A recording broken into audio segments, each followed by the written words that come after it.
No, sir, it happened to me as well. It happened to me. She's tricking you. She's tricking you. It happened to me. That's you, yeah. You got my sword. Sword.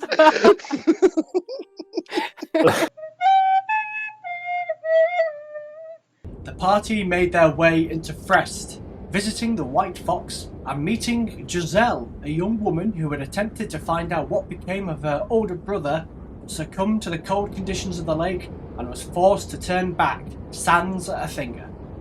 She now waits for the Kingsguard to give her more answers, or apparently for some strangers to turn up and change her fortune. Mentioning the seer Dagny, the group went to meet the mysterious figure and were given odd esoteric fortunes in some of their native tongues. Back in the White Fox, the party learned more of the history of Frest from Isabella before setting out to purchase warm clothes and supplies to journey to the centre of the lake. Once out of the shop, the party called some Kingsguard, who they managed to sway into wagging their tongues about why they were there in the first place. They then set off to meet Sasha, the wolf dog handler who had already lost some of her prized pooches on the lake. Passing themselves off as the King's Fishermen, the party procured 3 sleds of dogs and made their way onto the ice. Partway into their journey, they stumbled upon a lone torch, which was seemingly placed as a trap by Merrin's men, who surrounded the group, cutting the ropes to Edmund's dogs and holding up Caecilius and Olin at crossbow point. Some quick thinking later, Olin had disappeared into the snowstorm, Caecilius turned invisible, and a giant wooden galley fell from the sky, crushing the would-be bandits. Nestled in the ruins of the trader's ship, the party listened out before all their wolves began to howl at once. Deep within the snowstorm, a deeper, beastlier howl rumbled. So, what do we want to do? Draw weapons and get ready to be attacked. Is it coming closer? Make a perception check with disadvantage, given the snowy conditions. Disadvantage. Beast. 8. 8. Okay. You look around. The snow is so thick you can barely see in front of you. All you can really make out are a few broken planks of wood and perhaps what is the hand of one of Merrin's men buried underneath it, but you don't see anything else.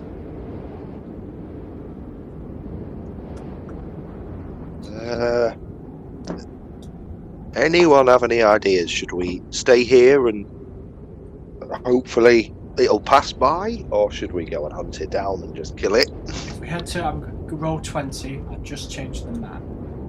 Yeah, I'm just sorry, I haven't actually loaded that up yet. Alright. Is everyone else ready up? Yes. I know last week we discussed about staying at the ship for shelter for a bit. How long have we been here? I believe you guys took something of a short rest. Or was that a long Oh, we rest? already did rest. Oh, okay. Yeah, I believe so. Okay. Well, I think you were just about to rest, and then the howling started.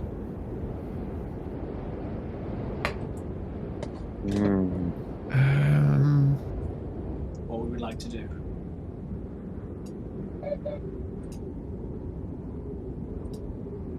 Just wait it out, maybe? Yeah, I think we should hold our ground and see if it's coming closer, and then we'll prepare for battle. Yeah. If we move any further out, we're just going to be more exposed.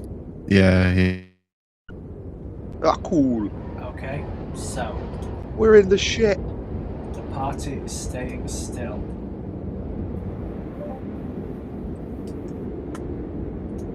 Actually, I tell you what. Whilst we're waiting, hang on, let me bring it up.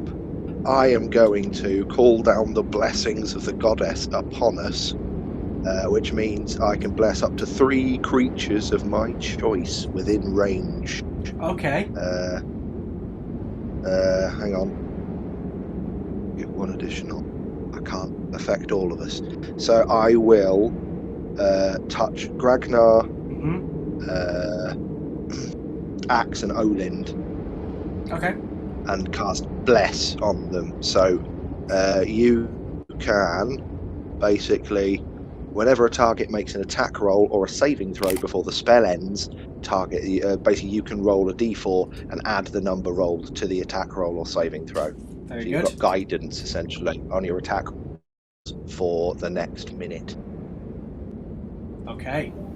So, receiving that bless, you listen out again. And once again, you hear that odd, deep, deafening roar, this time closer. I'm going to raise my hands up and try and be like a meerkat and super vigilant, looking around, a bit panicked. Okay. Yeah, I think I'm gonna get my weapons out. Okay. Castilius, roll a perception check. Just standard perception. Just standard perception. Look there, 6. 6. You still look around, all you can see is white. You can't make out anything else. What does anybody else want to do? Can we tell the direction it's coming from? Make a perception check. Oh, come on, perceive, Edmund, perceive. That will be an 18. 18. Oh, I should have given you a disadvantage, but I'll allow it. You believe the roar is coming somewhere from the north. From the north. Right, I relay this to everyone. It's coming from that way. Now that I know the direction, can I cast Divine Sense and see if I can detect anything? So that's detect good and evil, isn't it? Yes. So you detect anything that was undead, Celestial or celestial. Fiend. You Yeah. cast it. Apart from the dagger on your person, you don't believe there's anything fiendish, undead, or celestial in nature. There's nothing otherworldly Okay. in that sense.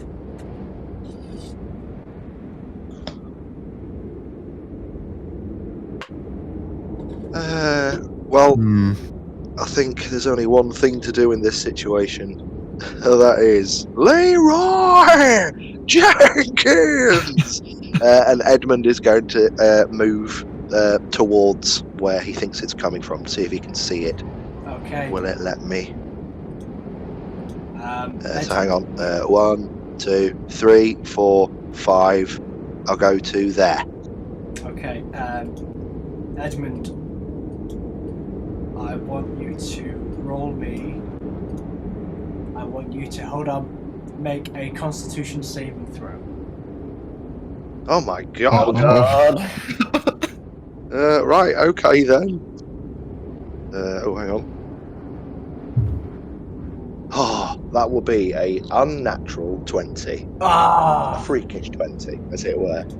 You roll up, and staring at you from the cold and from the thick blizzard are two piercing eyes. You feel a chill Oh my. come over you, but you feel the blessing of the goddess, and whatever the chill is, it does not affect you. Standing in front Excellent. of you, nearly twice or 3 times your size, Oh. is a furious looking Yeti. Can we all please roll initiative? God. Edmund shouts, "Found it!" Oh, I'm starting strong. Oh dear. Okay. That's good. Get it out of the way. Yeah, initiative's fine. Okay, Greg, now, what have you rolled? 1. 1, all the way down there. Edmund, 18. 18. Olin, She's just having problems with internet/Discord Emma, on his 16. 16. Very good. Caecilius, 11. 11. And is she back yet? Where's... Hello. Hello, Rel. Hiya. Your Sorry. initiative. Oh, yeah. Sound a bit distant. Yeah, sorry, I'm having some technical difficulties tonight. That's alright. That's been the whole problem. What initiative roll have you got? Yeah, that's a good question. 10. Ooh, 10. Okay. Yep. In that case, it is the Yeti's turn first. Oh god. Oh, Let's see. It can do that, and it can do that. Okay. Please roll. Oh wow. Please roll another Constitution saving A throw. death for saving me. throw. goodbye, everybody. Goodbye. I go to the goddess's embrace. No, I don't. 21. Ah, Stupid Yeti. instead Edmund you laughs. once again. Laughs. But you are made of sterner stuff. You are a veteran of wars, and you have come across much more deadly foes than this mere Yeti. You stare it down in return. Furious, it is going to roll 2 attacks at you with its giant claws. Let's see then. Ooh, so that would be... First one is an 18 to hit. That equals my armor class, so yes, that hits. Okay. And that will be, first off, that is 7 slashing damage. Ow! And, ooh, Okay. it's cocked. And, ooh, 6 cold damage. 6. Hang on, I've got my ring of warmth on. Right? Doesn't that give me resistance to cold damage? Does it? I don't know. Does it? I think when you gave it to me, you said it gave me resistance. Yeah, I've got resistance to cold damage, so does that half it if I resist it? Ah, you know what? Yeah, let's be fun. Yeah, you'll get so 3 damage. It is. It's only Okay, fair. let's be fun. Yep. Thank you. Thank you. I'm having lots of fun. Which Yeah. is just Okay. enough just a good timing for the second attack, which is a 19 to hit. that hits as well. Farewell, is- everybody. 7 slashing damage, Oh, right. Okay. and with resistance, 1 cold damage. Okay. Right. Edmund is bleeding quite profusely. Coughs some frozen blood that freezes out of his mouth and goes, "Is that all you got?" So you all see as this Yeti takes 2 swipes towards Edmund, and Edmund coughs up blood, which you can now see is staining the Yeti's white fur. But it leads quite nicely into Edmund's turn. Okay. Edmund will stab it with the short sword. Here we go. With the short Blood sword, drinker. okay, yep, roll an attack. Yeah. With the rusted Yep, short sorry, I sword, missed it. Yeah. perfect, yeah, roll an attack. Okay.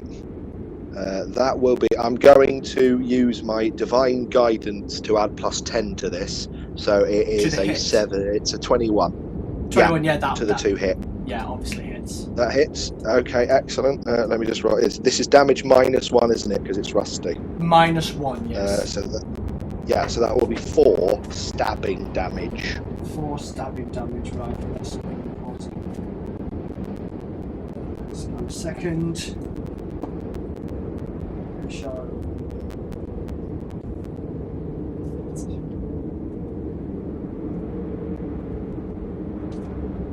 You know what, I forgot. And So 4 stabbing damage. yeah, 4 stabbing, and then I will use my bonus action Ooh. to shout, get better at myself. Okay. And I'll get 4 hit points back. Yes. Okay, go for it. So Living the you dream. all watch as Edmund slashes with the rusted sword.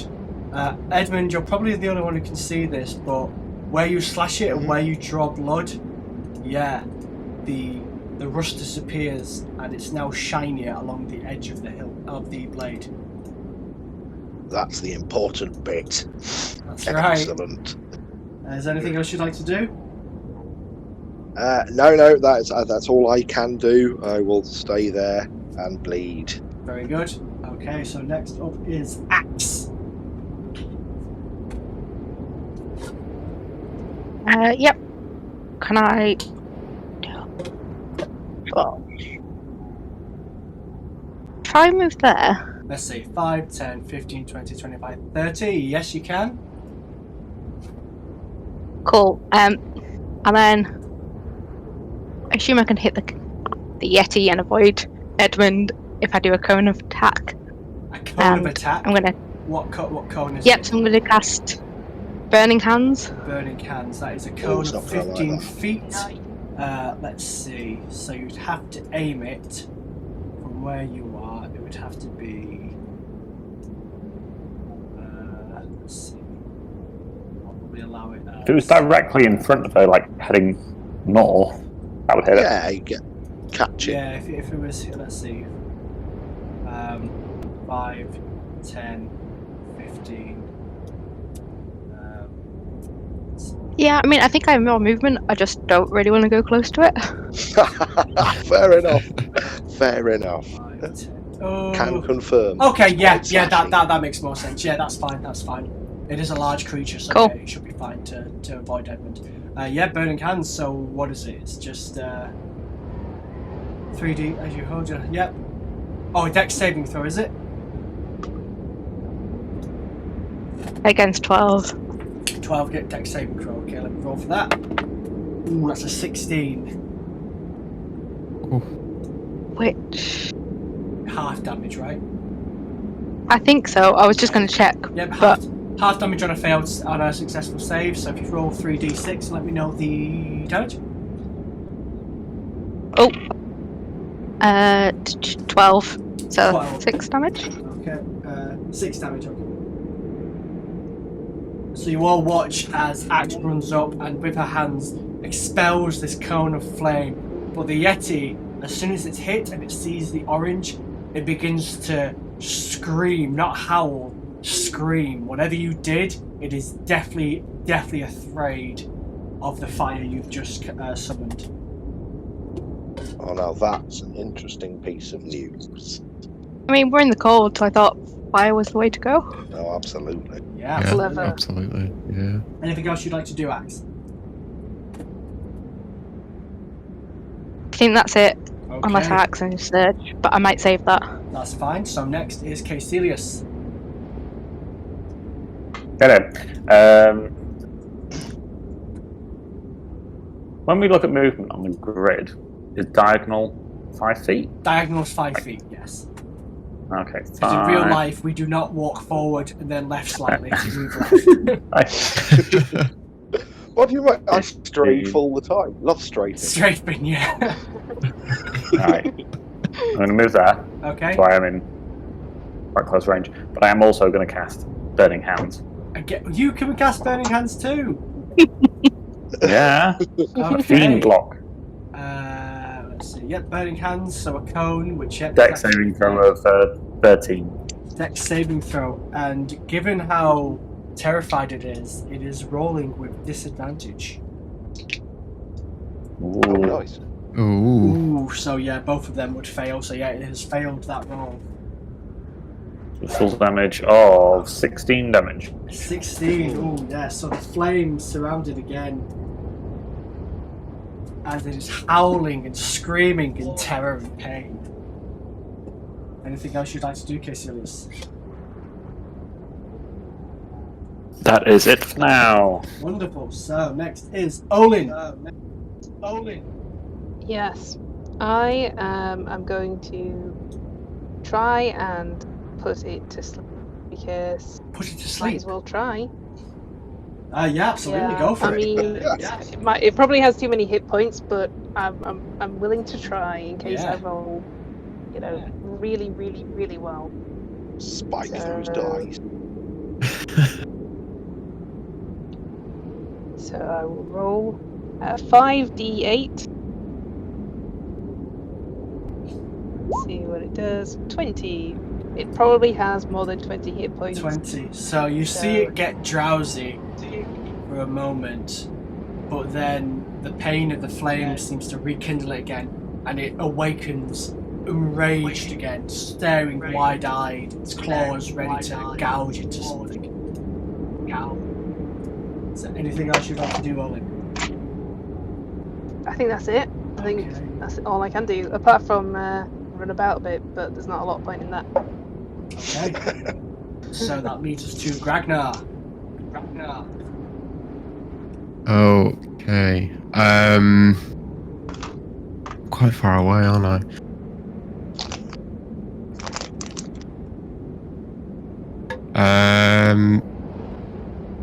If I use all my movement, can I get to there? Let's see, 5, 10, 15, 20, 25. Yes, you can. Yep, perfect. Okay, so...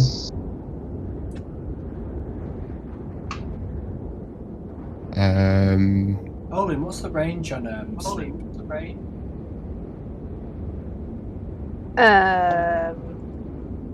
There's a 90 feet. Yeah. Yeah, that's fine. Then. Yeah. Sorry. Go on, Gragnar. Yeah. Go on. Sorry, yeah, so... As my bonus action, I will cast Hunter's Mark. Come on. What's this guy doing? Let me So Hunter's Mark is the 1d6 of extra damage. Cool. Don't forget you've got your plus 1d4 from Bless for your attacks as well. Oh, yes. For your attack. Is Hunter's... Yeah, but Okay. it's Hunter's Mark. Let's see. You choose a creature and mystically mark it. You deal extra 1d6. It's a concentration spell. Fine. Your advantage on wisdom or to find it. Great. Great. If the target is bonus action to mark a creature. Fine, but it is You concentration. sound happy, so. If you get damaged, the concentration breaks. But yes, you will get what extra 1d6 Oh, hang on. damage. I should have. I What? just realised I should have taken a concentration check because you hurt me quite a lot, didn't you? I should have taken a Constitution saving throw to see if I maintain the blessing on everyone. Oh, okay. Do you want to roll that now? Yeah, I will. Well, I don't want to, but I will. A 12. It's 10 plus. I can't remember what it is for a concentration check. It's 10 or the amount of damage you took, whatever's highest, I think. Isn't it? Hold on. Concentration check. The DC equals 10 or half the damage you take, whichever number is higher. So yeah, Oh, right. you've passed that check. Oh, Okay, so yeah, concentrated the hell out of me. extra 1d6 of damage. Great. Obviously the Yeti's going to take it next one. But go on. Yeah, sure. Okay, so I'll just use swing with my action. Okay, roll for damage. Roll to hit, sorry. 19. Yep, absolutely hits. Awesome. So roll damage plus your 1d6. Yep. Plus a d6. So that's 8. 8, yeah, so you swing with your flail and hit into the soft fur and flesh of the Yeti, who looks very, very mad at you, and it goes nicely into the Yeti's turn. It's going to turn at you, Gragnar, and it's going to look at you for the Constitution saving throw. So did they get blessed on any saving throws, Stu? No, it's attack rolls, blesses. So it's a d4 to your attack roll. I'll double check though. Double check. It might be saving throw as well. If you roll a Constitution saving throw for Pretty me sweet. now, Gragnar. Yep. 15. Are you sure? Oh no, attack roll or saving throw. Okay. Yeah, the saving throws as well. Well, it doesn't matter because he Okay. passed anyway, so whatever. Okay, Edmund and Gragnar, you are now immune. You are immune to the Yeti's gaze for the next hour. Yeah. But now it is going to claw at you, Gragnar. So 2 hits. So the first one is an 18 to hit. Yep, that's my armor class. Okay, so that will be 8 slashing damage. Okay. And 2 cold damage.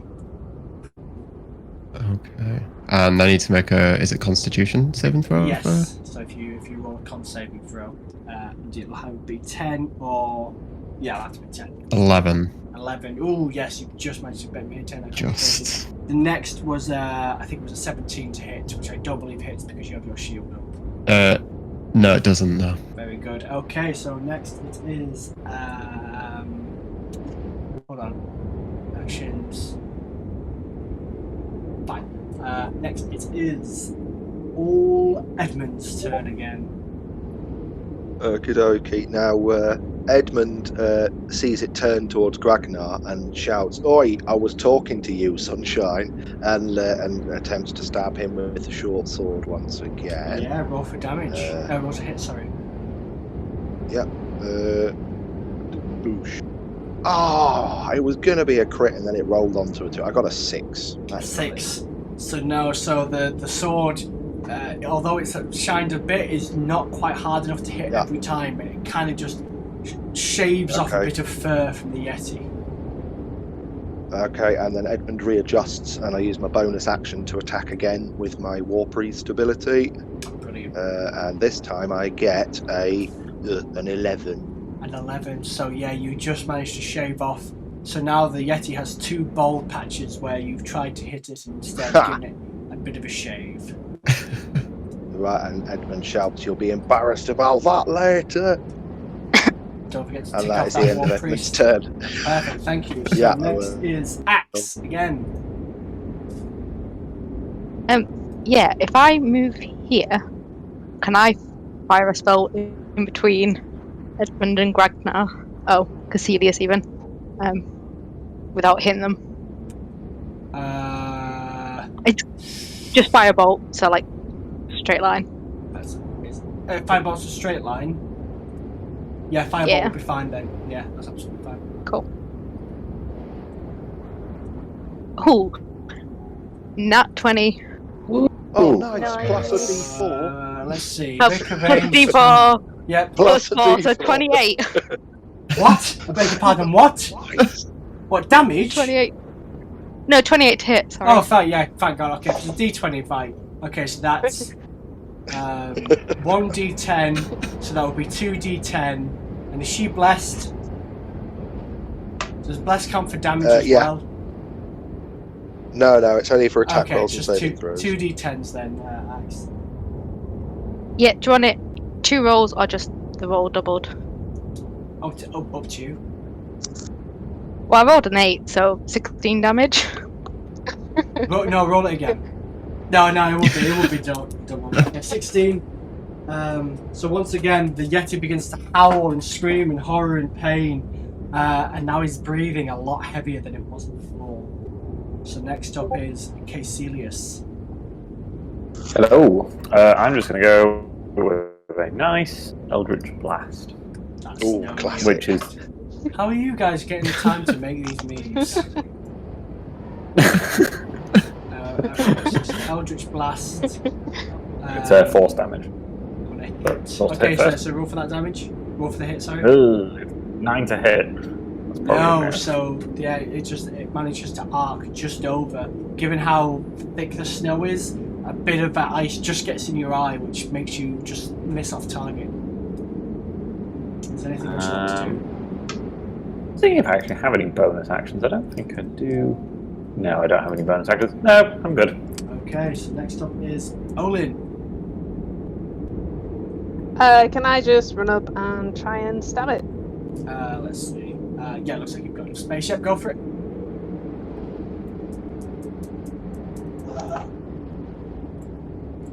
$24. How? Oh, that's it. How I'm is not- it a 24? I'm not blessing anyone anymore. How is it a 24? Oh, to hit. Yeah, how is it a 24? Well, I rolled a 19 and I have a +5 on finesse. That's on insane. short sword specifically. That's insane what you've just said. I have I'd a plus, also I have a like plus to 5 add that I to won't be Eldritch. blessing anyone anymore because none of you need blessing. It Should have hits, blessed myself, Olin. is what I Alright. should have done. Olin, it hits. Okay, you happy? Yeah, I am happy. So that is 9 damage plus using my extra 2d6 damage because everyone else is within 5 feet of it. Is that your That stupid is sneak 9 attack again? plus- Yep, 9 plus 10, so that's 19 damage. You. Yeah, it's dead. It's real dead. You may. Olin swiftly makes a Yeti kebab from her rapier as she stabs into its hulking body, and it slowly slides off and slumps onto the ice, a growing pool of red growing around the white and the blue. The Yeti is no more. GG. Yeah, excellent work, everybody. I just I like to know that will admit, was the one.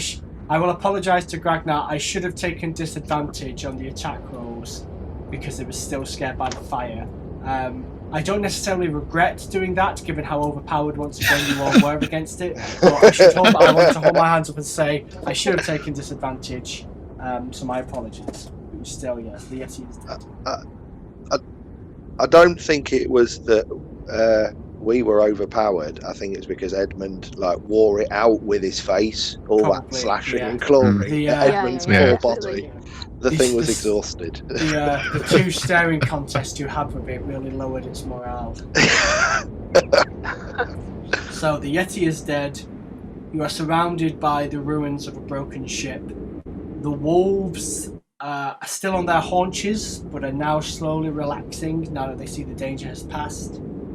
But the storm is still howling. Your vision is still obscured.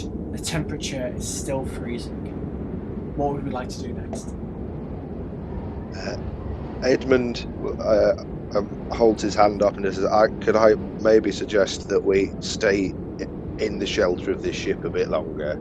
I could do with a rest. Glad. Yeah, I think that's a good idea. Yeah, we should try and rest for a while at least. Okay. Do we want to make it a short rest or a long rest? I'd be very happy if we could spend a long rest in the ship. Because when do we know? Yeah. We don't know the next time we're going to find a ship to sleep in. So I think we should take advantage of it. Yeah, absolutely. Yep. I hope we don't find another ship. Can Olin pat down the Yeti and see if it has anything interesting hidden in its fur, and also stroke its fur to see just how soft the Yeti is? Yeah, make an investigation check. Yep. 14. So stroking it, yeah, you realise the Yeti is made of a very fine fur, much like a polar bear. Its hair is actually transparent, and its skin itself is white. The fur itself is very, very soft and very, very warm, made so that it can insulate from the cold. You can't find anything of value on it, but with that investigation check, probably you could. A bit of Yeti fur might be the right thing for the right person, you reckon? You've certainly never come across fur of this quality before. Right, can I try and skin the Yeti then? Yes, so I would say make a... what should we give? Let's do a sleight of hand check. Or a dexterity check, whatever you prefer. Okay, sleight of hand. Oh no, I only rolled a 2. That makes a 9. 9. Maybe axe will help me. You only managed to cut out sort of like a patch of fur and skin. You tried to, you know for a fact that fur and pelts tend to sell if it's all done in one motion, but you were a bit clumsy with it, and you only managed to get a sizable amount, but not big enough to really do anything with. But you now have, and you can add it to your inventory, a slab or a patch of Yeti fur. Thank you.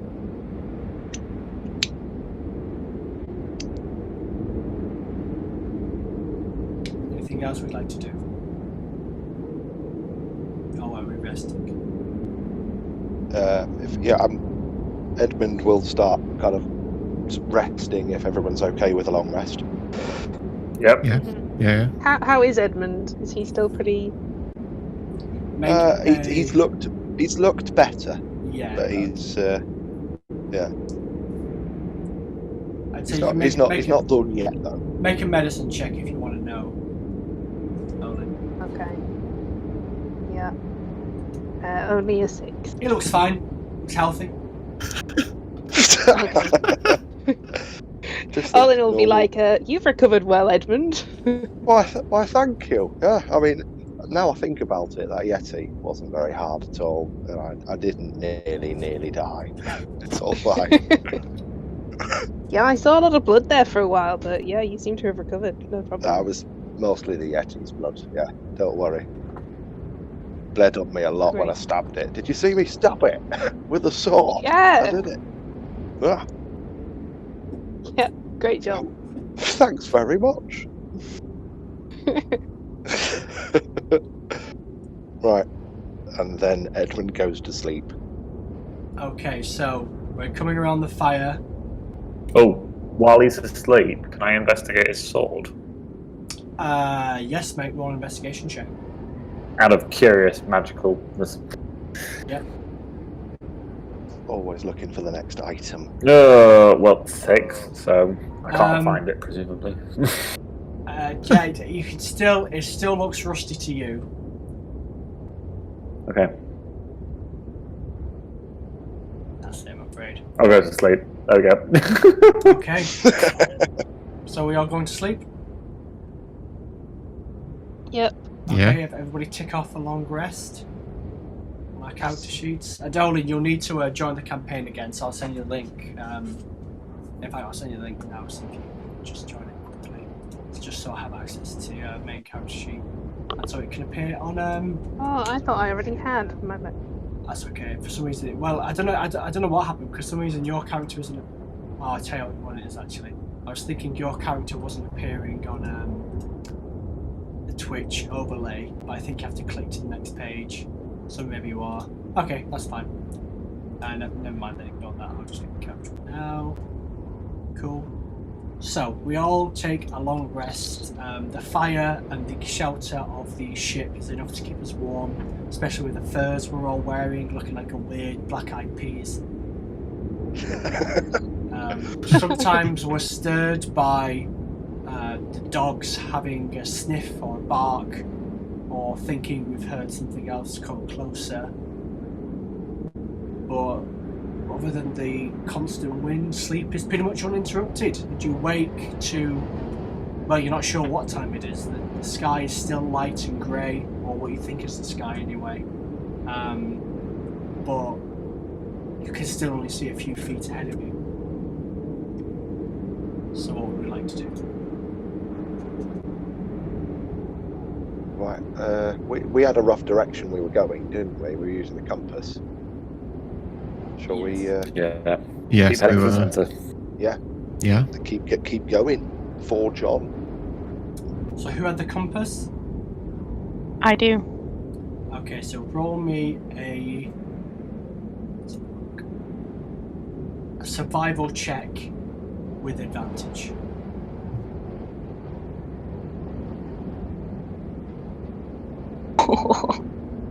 I rolled 3 on both, so 4. 4. We're You're back at not the entirely sure Yeah. which direction you have to go in. Does anybody remember which way they were going to the centre of the lake? Well, are you telling us this, or are you going to try and fake your way by going, yeah, it's this way? Or are you telling us you're not sure? I'll consider it for a second, and I'm like, no, I should probably not risk their lives, and I'll admit it to you. That's kind. Could I work it out, Si, from knowing where the ship landed and memory of which way our bearing was before to which way we need to go? Make an intelligence check. No. Come on. I've had rubbish rolls all evening. Let's do this. Guidance. 3. So that's a no. 3. Possibly 4. It's hard Oh, to plus a get- D4. Hang on. I've got guidance. It could be a 7 absolute maximum. 6. There you Yes. Smashed it. You know, you all remember that you're heading. You all remember that you're heading east. You're not sure how long you have to travel for, but you know you're heading east. Well, then east we go. Yeah. Onwards. Okay, so using the compass, you find where east is and you head in that direction for the next day. It is very cold. Does anybody have any food on them? I have rations. You bought. We also bought bread as well before we left the pub, didn't we? Loads Bread of and bread. bacon. Yeah. So who Yeah. has? Yes, to make bacon bread. So who actually has food? Who's holding food in there? I only have I've rations got- in my inventory. Yeah, I just have Yeah, I've got- rations. 10 rations I've got. Okay, so I recommend everybody takes off one ration or bread from their inventory to keep them going for the next day. I am now out of food. Me too. You ate all Um, 10 of them? I only had one. Oh. And Oh, 1 day dear. worth of rations. Do we need to feed the dogs? Yeah, they can eat the Yeti. The, the dogs are looking okay. They're looking pretty hardy. It looks like they might be quite used to this kind of long journey. Okay, good. Don't want anything happening to Adam. That's right. Forgot they had names. What were their names? I can't remember the right. Oh, hang on. I definitely wrote some of these down. So Edmund's sled. Don't worry. Edmund's sled. Humberto. Yeah, Edmund's sled. He has. Oh, where have they gone? No, where have they gone? Just had them. Just had them. I think. Edmund, you have Rule, Trebs, Vern, and Whitcomb. Caecilius and Axe. You have Johnny, Vilmos, Ants, and Ari. Ragnar and Olin. You have Humberto, Emlyn, Hamlin, and Adam. With everybody fed, make sure you've ticked that off. Edmund, you might want to consider sharing later. You hire the dogs and you start going forward back onto the ice. And they seem to know where they're going. You're not sure how long you travel for. The wind does not let up. The snow does not clear. Only the light of your torches is enough to know where you're all going. Travel for what you think is hours, 2 hours, 4 hours, most of the day. Keep going and going and going. And then the dogs begin to slow down and they're starting to whimper. And now they've stopped. And their ears are pricking up and they're looking around. And they're making whimpering noises. But all you can hear is the wind for now. What is it, boys and girls, wolves? What can you smell, Vilmos? Where are you, Humberto? Vilmos and Humberto, their snouts are pointed to the sky and they're sniffing, Oh, crumbs. trying Is to it another smell the ship? wind. Uh-oh. Caecilius, make a perception check. Oh, God. It's raining ships. 18. Hallelujah. 18. So you try and listen out for what the dogs are hearing, and you hear very, very faintly, not as loud as it was before, but that distant hum, hum, hum, hum, hum. Uh-oh. That was the noise before the last ship dropped, wasn't it? That Yeah. wolf noise. Right, I'm going to let everyone know this. Oh my God, guys, I think another one's coming. I can hear the same noise we did last time. I'd say get cover, but there's nothing here. Where do we go? I don't think we've got long. Can we see any shadow in the sky above? Make a perception check.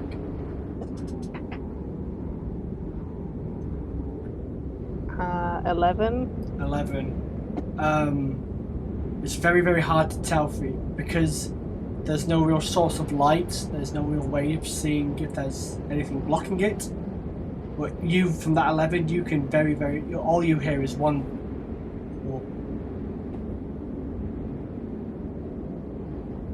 Caecilius, can't you do one of them eldritch blasty things up into the sky?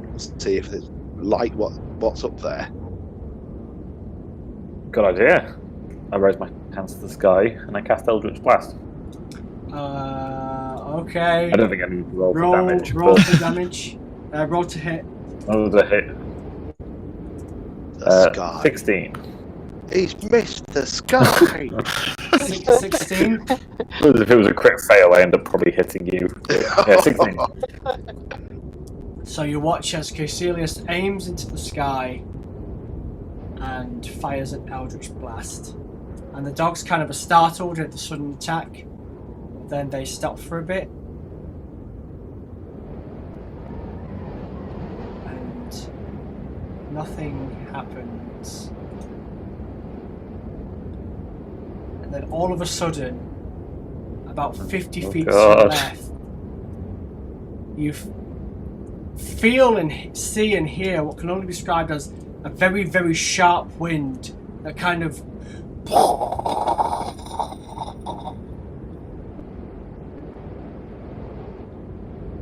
and you see Can I dash over there? it's like ice is forming on the ice. Can you dash over there? Oh. The dogs are not moving unless you want to make an animal handling check. No, I'll go on foot. I'll slide Okay. around. So you jump off the sled and you run over. You head to where the sound has come from, and there is almost like a line of jagged spikes of ice now cropping up from the frozen floor. I'm going to shout this back to the group.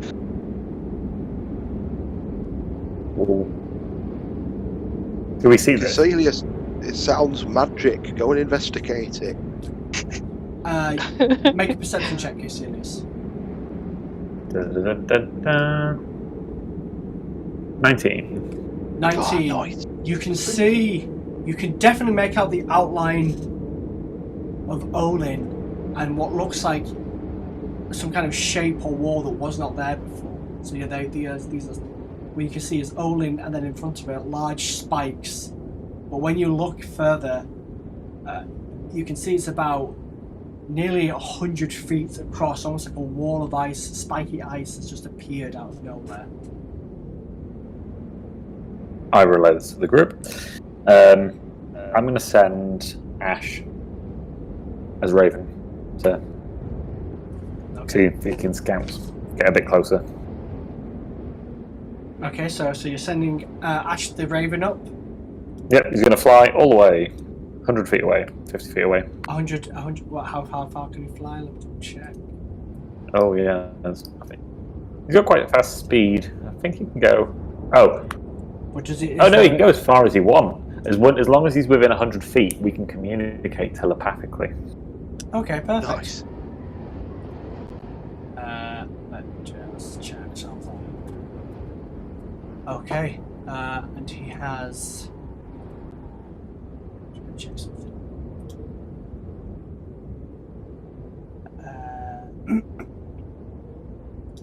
Okay. Just do this. Yep. And it is. Yep, okay.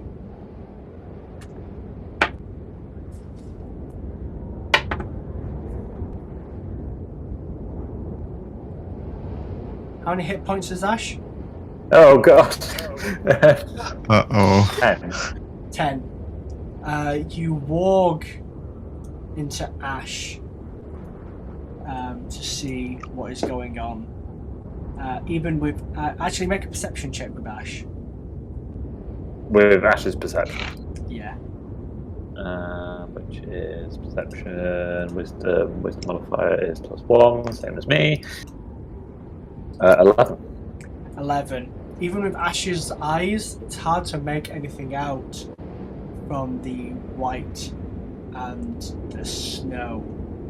But as Ash flies further and further away, for a few minutes actually, without seeing anything, all of a sudden it's black. And you begin to shake and shake. and you come out. You're not sure what's happened, but you get the feeling Ash isn't alive anymore. Well, Uh-oh. I'll have to do a ritual to get him back.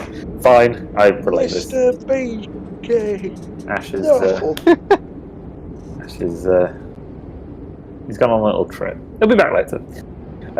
Don't worry. Something dangerous over there, but I really want to investigate it further. But it's dangerous, guys. Was it what? Ash just flew over the top of it and got minced or what? Well, everything went black, but I've never experienced death myself, so maybe that's just what death is. Oh my god, that's bleak. Well, I hope not. No. Rest in the arms of the goddess, and you know it, young man. I don't think he's going to be resting in the arms of the goddess. Oh, don't we all at some point rest in her arms? Anyway, when we're not on the lake, we can talk about this in detail. Well, let's go over it in not cross over it. Let's see if we can just get closer to it. I reckon. Let's have a look for ourselves. I think this could be getting close to the centre, though. This could be what's causing all of this.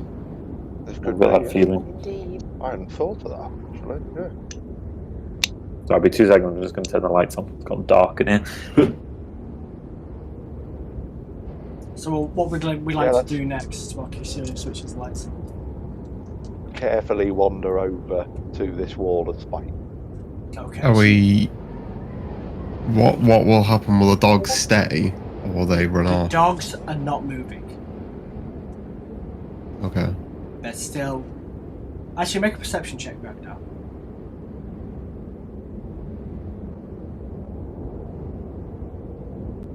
Six. They don't look like... Their noses are no longer in the air. Their ears are no longer up. Well, the ones on your sled anyway. Okay. I'm just thinking about getting back. Do you guys think it's wise to bring a dog with us in case they bolt? Or are we going to be able to find our way back? From what? Why don't we play fetch with Adam and chuck him over the wall? Whoa! There's also the risk as well, if we do end up fixing whatever issue this is, there's a chance this lake could turn back to water. And then we're going to be really stranded. Can everyone swim? One way to find out. Maybe not in my heavy armour. We'll cross that bridge when we come to it. Gragnar does have a that'd be fishing hard. pole, so, you know. That's true.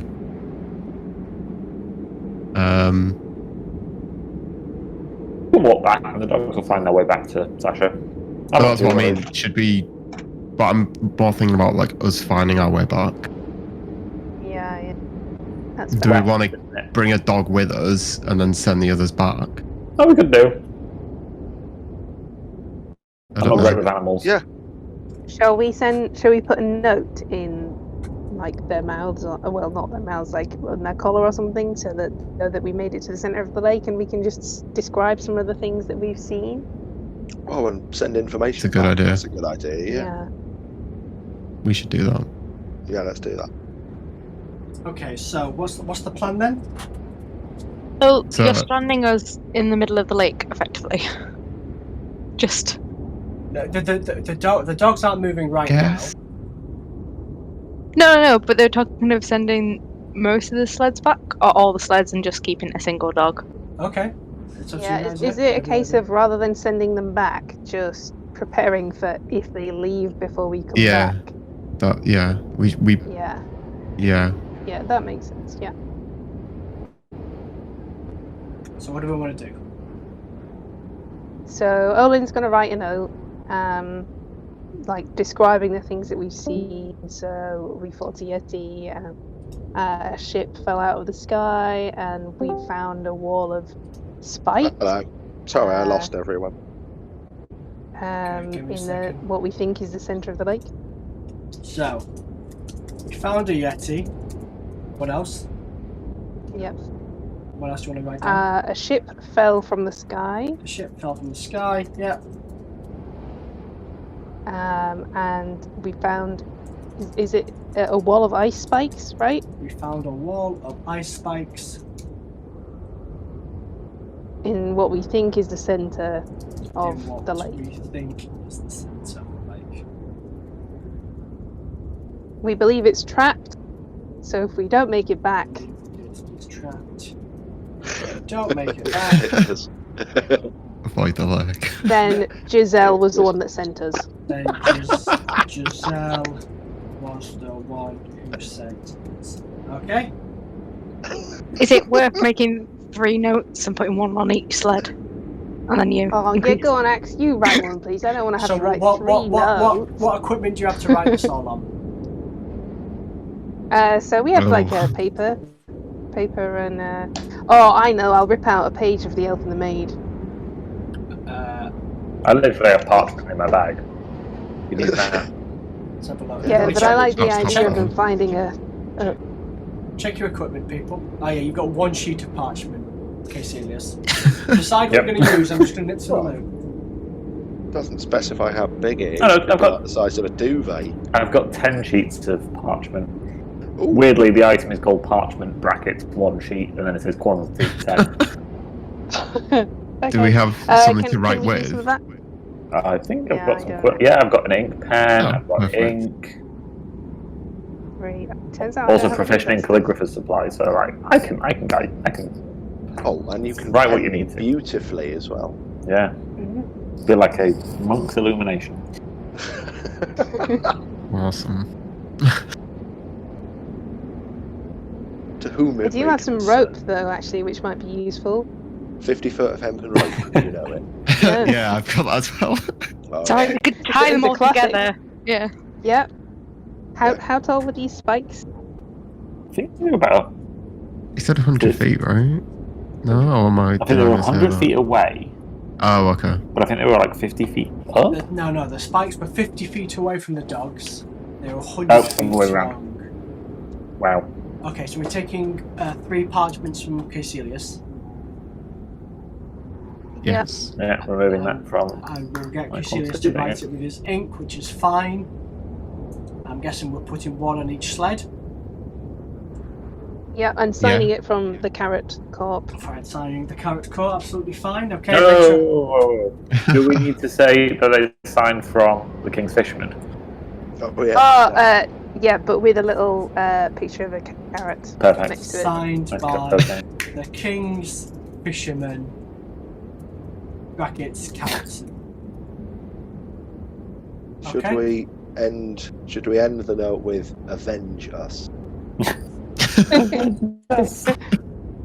Yeah, I know, because then they'll probably murder Giselle. Yeah. I'll do that. yeah.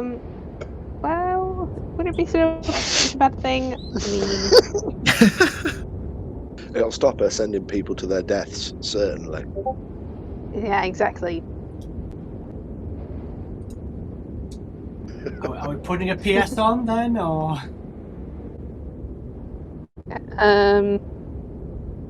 P.S.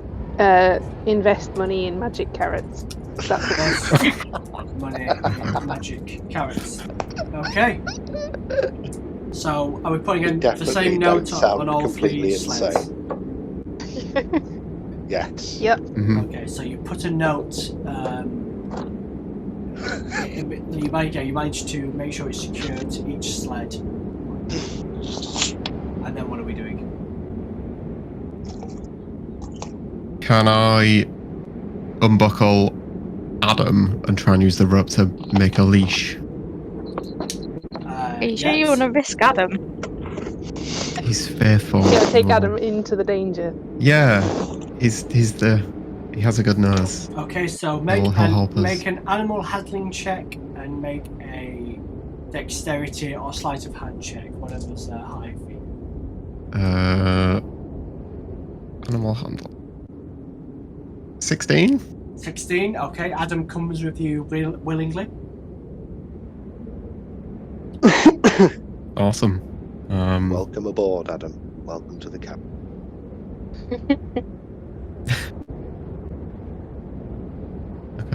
I've had an idea, everybody. What about you folks that can literally shoot fire out of your hand?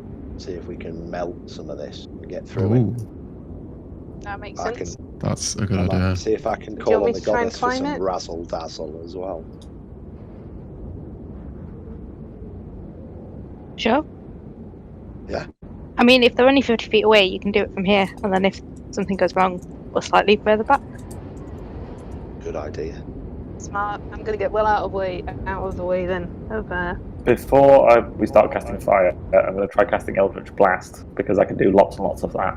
It's not fire damage, but it might do something. Yeah, I've got Firebolt, which is also a cantrip. Ah, cool. I don't have Firebolt. Okay, so who Yeah, wants but, you know, to? we've got Okay, so call a pillar first of all, a pillar. Gragnar, can you roll a dex throw for the leash? Dex. Yep. 8. 8. You manage to craft a very, very shoddy, slim leash. It doesn't feel like the sturdiest thing in the world, but for now you're hoping it'll do. Okay.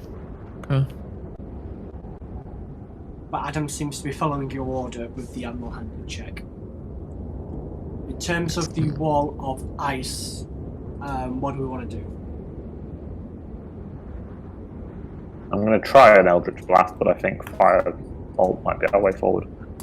Okay, Eldritch Blast, what kind of Force damage. force damage? So just check.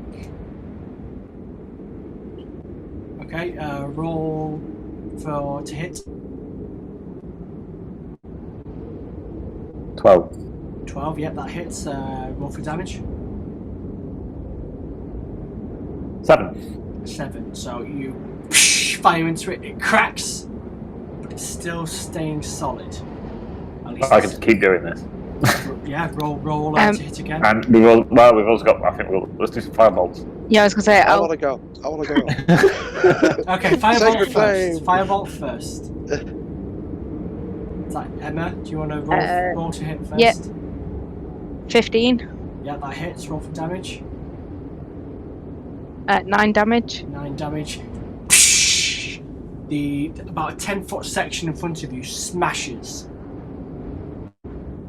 and there's now just a gap Nice. to the ice of the wall of ice. Enough to get through? You want to go through? Is it enough to get through? Send Adam. Yes, it's about 10 foot wide, so enough for 2 people okay, stood that side by side to get through. Let's head on through, shall we? Yeah. Send Adam first. All right. Okay. You want He to can send trigger Adam any first? Traps. Yeah. Or Adam? Poor Adam. Okay, so are we Call just yourself a letting big Adam go brave by himself? adventurer. No, I'll go with Adam. Edmund just stomps off and goes, "Come on, send in the dog first. What's weird?" And Edmund just stomps Well, on Edmund, through. if this is goodbye. Remember me. Edmund shouts as he wanders through. Okay, so Edmund takes Adam by the lead. Roll me an animal handling check.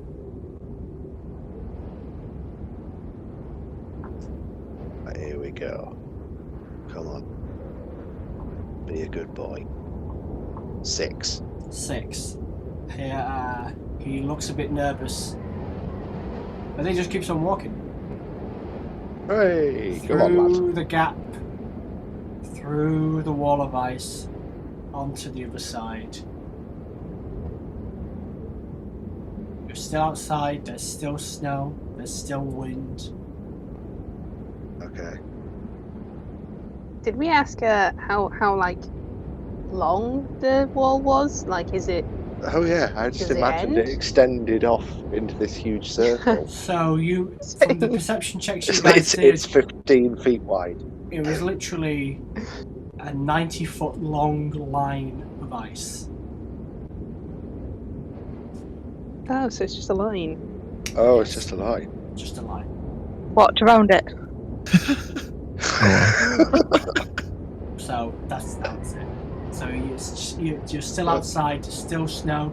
Adam is not bothered because all you've done is walk through one side of a big wall of ice to the other side of a big wall of ice. So what happened to your bird? Did he just fly into it or something? I don't know. Let's keep going. We may find out. Can I just try and climb up the wall? Yeah, make an athletics check. Can I use acrobatics instead? No, I know. How will you go up the wall if it's acrobatics? It's okay. I rolled a 19, so I'm feeling hopeful. Okay. Yeah, you managed to grip the way the ice is. It's not completely smooth. It's like jagged in areas. So you managed to grip and managed to balance yourself on top of one of the spikes. Have I made it all the way up to the top? Yeah, you're on top. It's about 10 feet high. I thought you were going to say it's about waist high. Wait, what? I'm confused here. So wait. How tall are the spikes? 10 feet. I'm gonna be like, guys, these spikes are quite small. Right. Didn't they look a lot bigger? No, they were always about 10 feet. I don't know. I said there were 100. It was 100 feet of spikes. Oh, we all assumed it was tall. Oh, you assumed it was 100 foot tall. No, that makes sorry. no sense. Sorry, Yeah. no, I meant 100 foot. 100 foot wall of ice, and it was 100 feet long. Okay, so that's confused you all. That's my fault. That's the DM's fault. Yes, a 100 foot line of spikes about 10 feet high appeared. Wait, so how did Ash die? I don't know. We don't know. Didn't he just fly over the wall? I don't know what happened. How did he? Ash flew What? towards the centre, right? And then he died. Yeah. So obviously something attacked him. I think just keep walking. Yeah. Yeah, just keep walking yeah, towards the yeah. centre. Yeah. Okay. So you take Adam and you head back to where the dogs were. And Oh. the dogs have now laid down. They're no longer nervous. They're no longer listening. They're resting. They assume that you've gone off for a rest and they're doing the same. The notes are still in place, slightly flapping in the wind. Right. Well, just carry on. Oh, that Then was if the dogs are willing. That was Very weird. confusing. Yeah. Yeah. My Hang apologies. on. No, I'm just. Are these like so? We had a ship fall on it, and now we're like a wall of ice spikes has appeared. Yeah. Yeah. Is this like a magical phenomenon? Yeah. This whole place is a mess. Traps to stop people getting into the centre. Right. Well, who drops a ship on someone as a trap? That's a weird trap. A crazy researcher who might be related to one of us. Oh yeah. Whoa. Okay. Whoa. Did your dad Uncalled often for, drop Axe. ships on people? Okay. Okay. I didn't know him very well. I'm pretty sure he's not this crazy researcher. Right. But then maybe he is. I don't know. I mean, his I'm pretty surname's sure Winter. He's created all this ice. It kind of fit. You're a That's little supervillain loopy. feel. Okay, but yeah, I don't know. This is all a lot. Okay, it's just a lot. Well, I'll tell you one thing that we can take from this. The dogs know when something weird's about to happen. So the That next is time true. they knock, that's an early warning that, maybe next time it'll be a ship made of ice spikes that will fall on us. Who knows? But at least we've got an early warning system. That's true. Praise be to the goddess. She has sent us these dogs that we got for ourselves from that lady. Caecilius makes a visible eye roll. Are these dogs actual dogs? They're not like hungry. They know where they are all the time. We checked they if the have- Yeti was there when we left, because otherwise, that's why they're not hungry. Yeah. Oh, Well, yeah. We didn't check on the Yeti, no. To be fair, that's going to be a fill-in meal as well. A lot of fat. mm, Body part skinned for easy access. Yeah, True, and true. parts of it neatly shaved. Each side of it was neatly shaved, ready for the dogs, because I knew we were going to win, you see.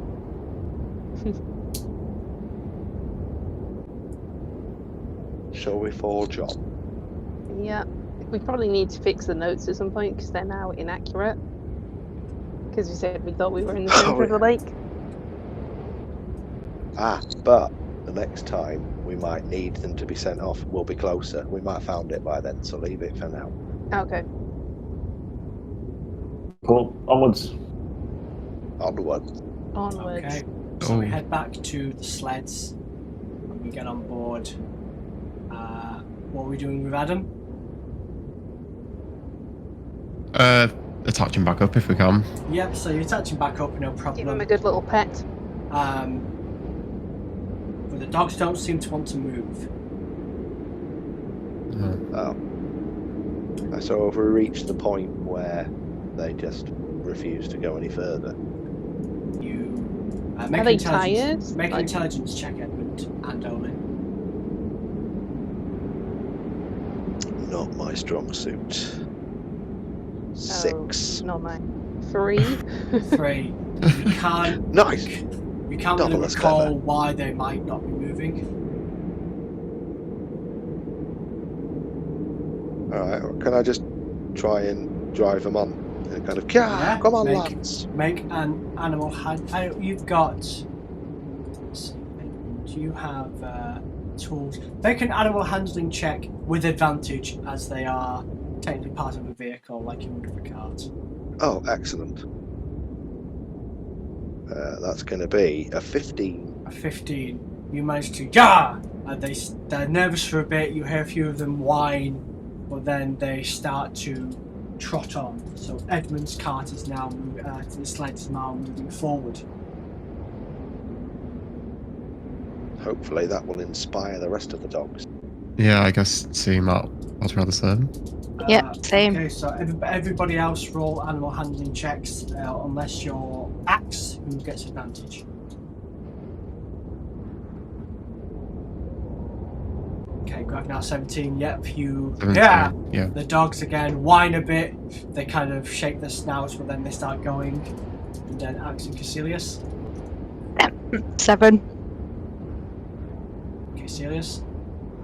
Crit. Crit? Yep. Okay, so finally, Axe goes a yeah, and the dogs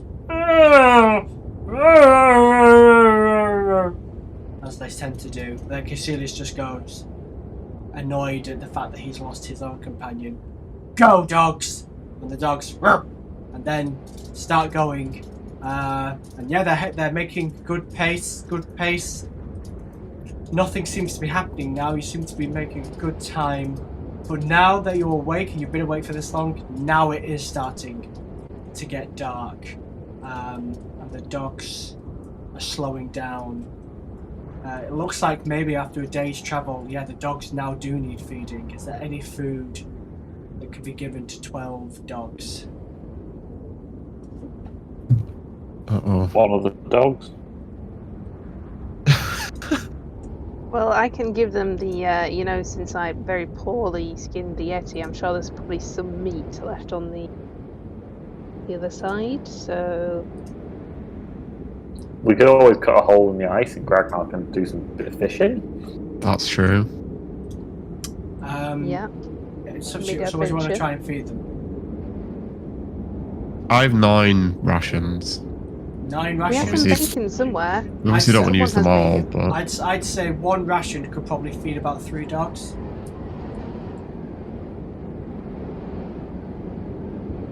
so I just use rations. Don't know. It seems a bit risky. 4 rations.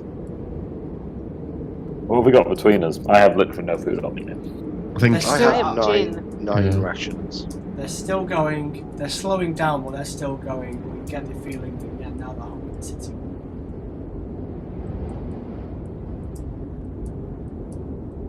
Well, we'll feed them when we make camp for the night then, shall we? yeah, if they're still going. Okay. Cha! So you keep going, and the dogs are getting more tired and more tired. But then their ears prick up again. Oh. How long do you think you've been travelling for?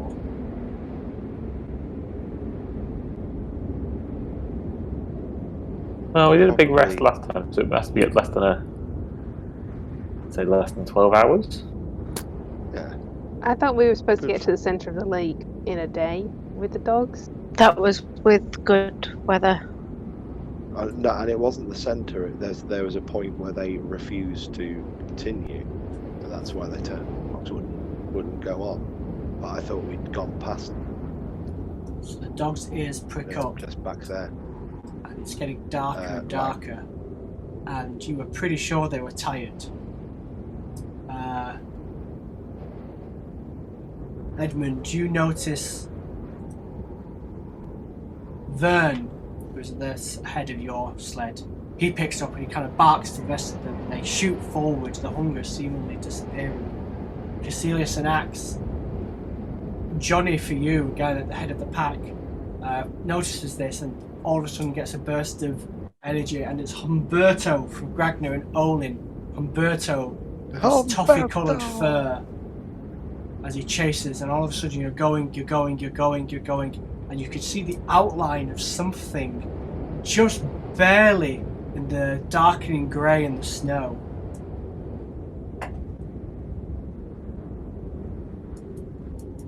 Head towards it. Sword, We head sword towards comes it. out. We keep going. Edmund's sword is now out. The dogs are going more and more and more. And as you get closer, you can see it's another wolf dog.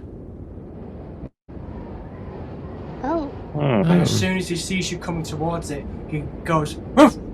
Turns and starts running and running. And all of a sudden you can see other outlines of stuff, but you can't quite make out what they are in the snow. Uh-oh. But there seems to be several of them, and they're very, very large. They seem to be on either side of you, different distances. Are we being hunted by wolves? Edmund, make a perception check.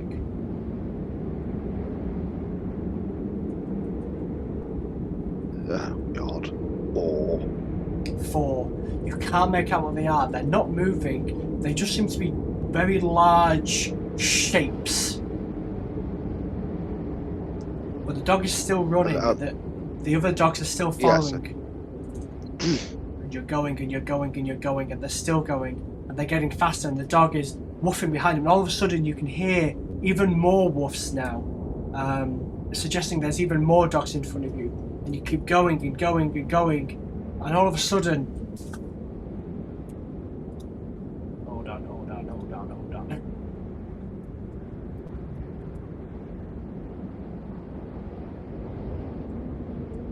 You keep going. I didn't hear it. After an asteroid. Sorry. There's barking, and then suddenly the wind And stops. suddenly the audio cuts out. Ah! The wind has stopped. The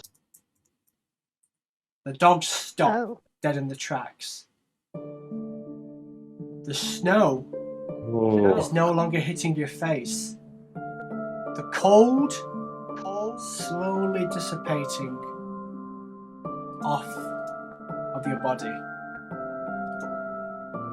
And you realise now you're stood in front of what seems to be a very, very large tent surrounded by several dogs. Some are just lying down looking bored. 2 have raised their heads and are coming over to greet your own. And the one that led the pack is now making its way inside the tent to you don't know what. What would you like to do?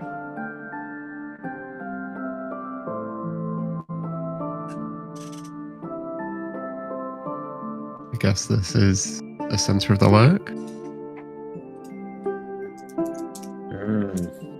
I think one of my mates is watching the stream and commenting, and I've not been paying attention.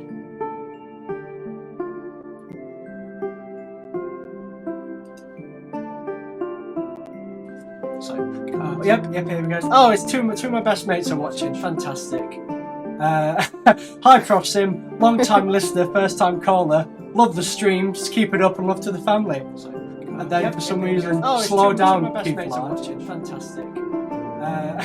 Hi, Prof Sim. Long time listener, first time caller. Love the streams. Keep it up and love to the family. It's nice to know you've got friends, Si. I have two other friends. I have two normie friends.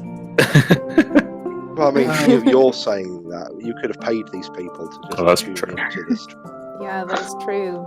Sorry, I'm just going to do what Twitch streamers do. Shout out to Jay Coates and Rich Mar. Love the subs.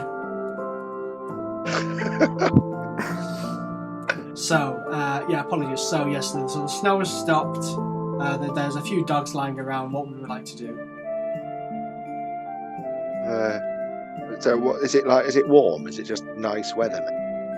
It's essentially like room temperature.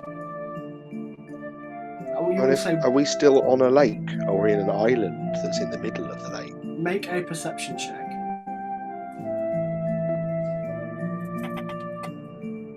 Perception check. That'll be a 21. A 21. So you turn around and it's odd.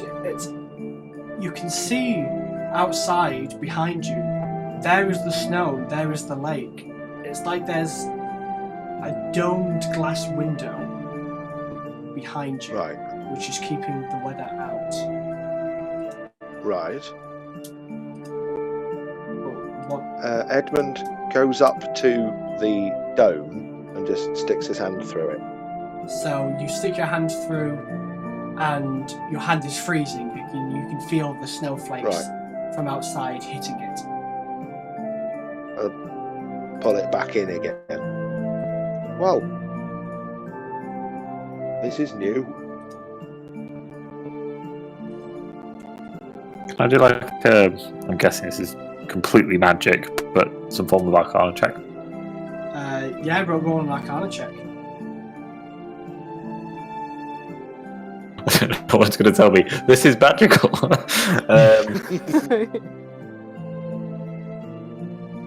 Yeah, not bad. 16. 16. Yeah, this seems like a very complex, but from your experience, Caecilius, this is a very fragile spell as well. Whoever is casting this, it's not something that usually has longevity in a normal sense. So you're surprised at something of this strength lasting, you assume, for as long as it has. With that perception check you did as well, Edmund, you can hear muffled voices from inside the tent. Alright, so there's people. I quietly communicate that to the group. There's people in the tent.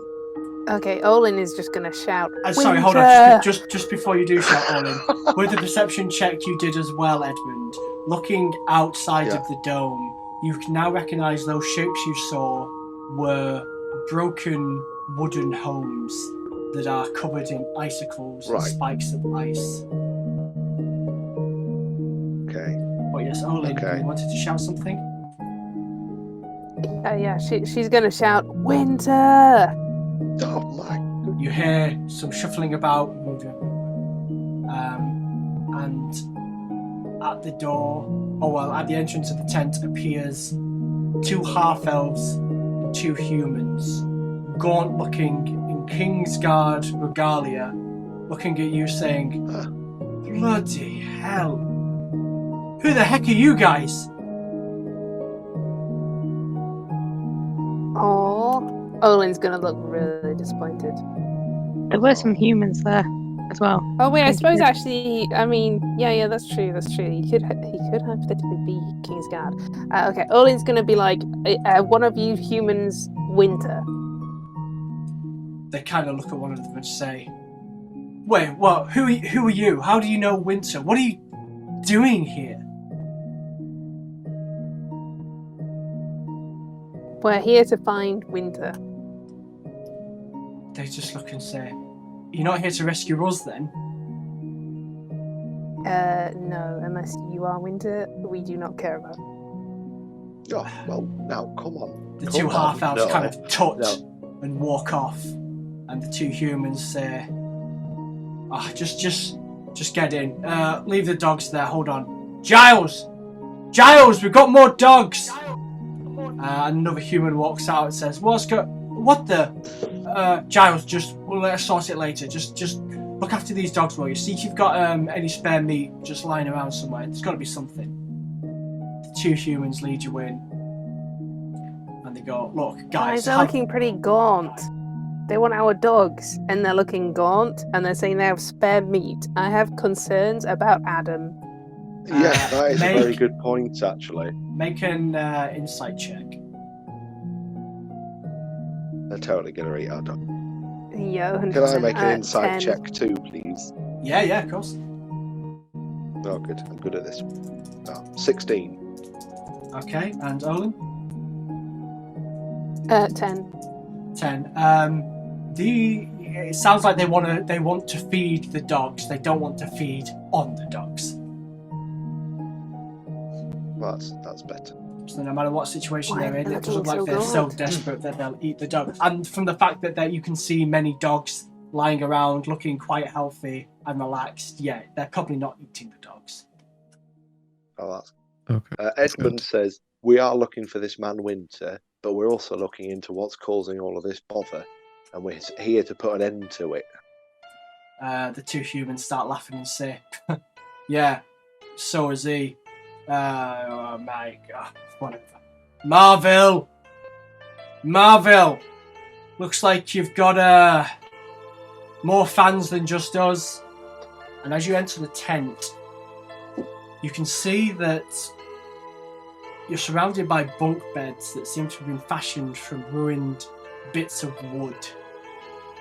There's enough beds for about 12 people, but from what you can see, you can only see about 8 Kingsguard, 2 half-elves, Right. 6 humans. One walks past you assume Giles going to see to the woods, to the wolves. Some are sleeping, some are reading books. One is chewing on some sort of meat on his bunk. And then Are any of you Martin? the one who was lying down on his bunk says, I'm Martin, why? Your sister's worried about you. I says, who are you? And he comes up and you see Martin is this tall, you imagine he was quite bulky, but he's just as gaunt as the rest of them now. You can see he's got deep inset cheekbones, 5 o'clock shadow from not being able to shave. His hair, you imagine normally kept well, is a bit all over the place and greasy. My sister? Where is she? Yeah. What do you mean? She's in Frest, mate. She's wondering where you've got to. You disappeared, didn't you? I did. What are you doing out here? And why have none of you tried to get back? But we have. We've tried everything.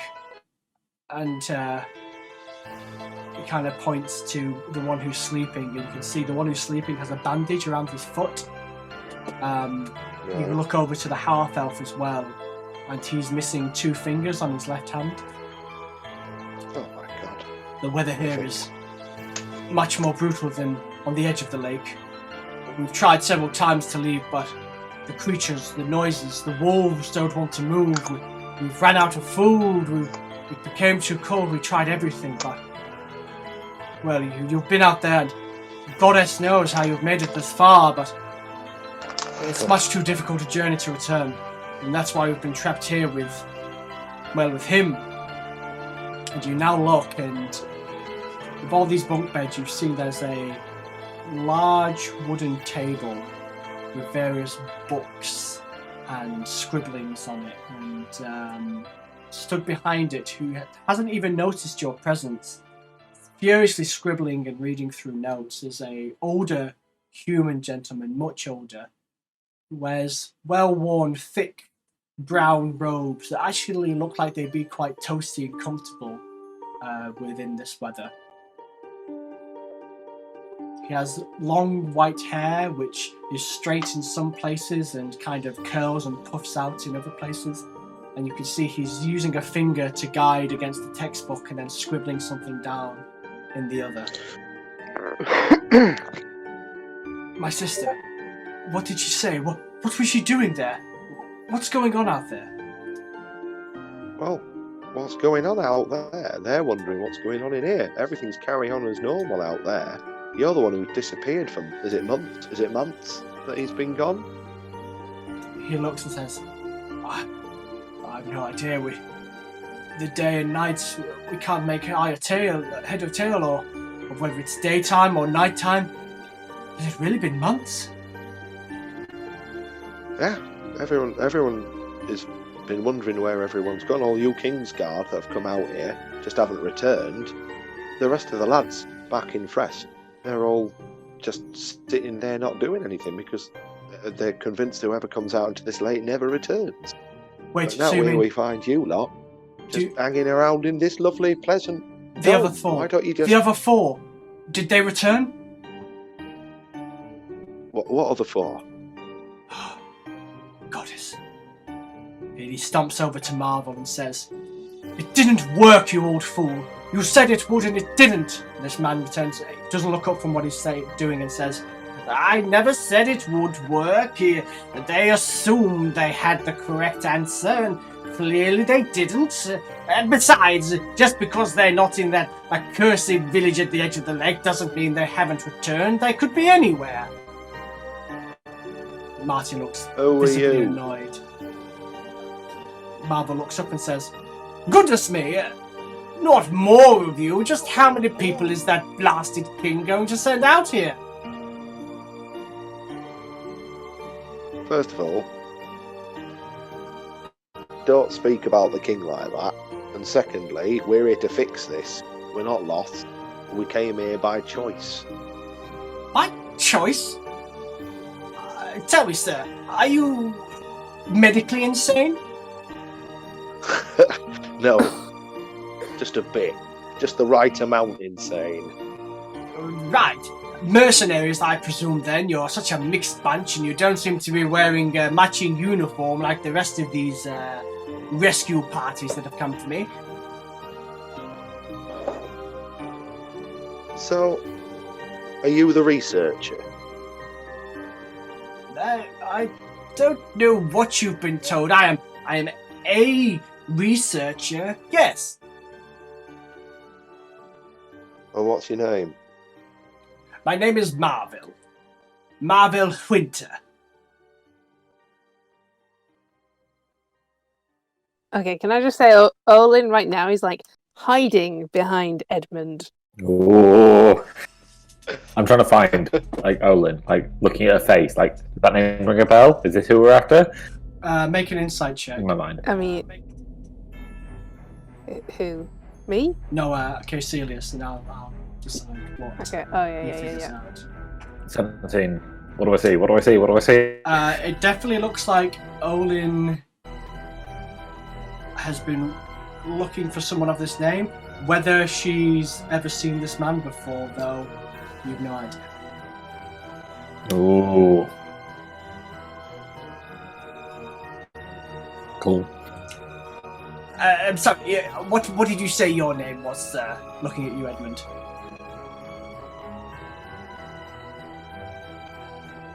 My name is Edmund, sir. Edmund Geraldson.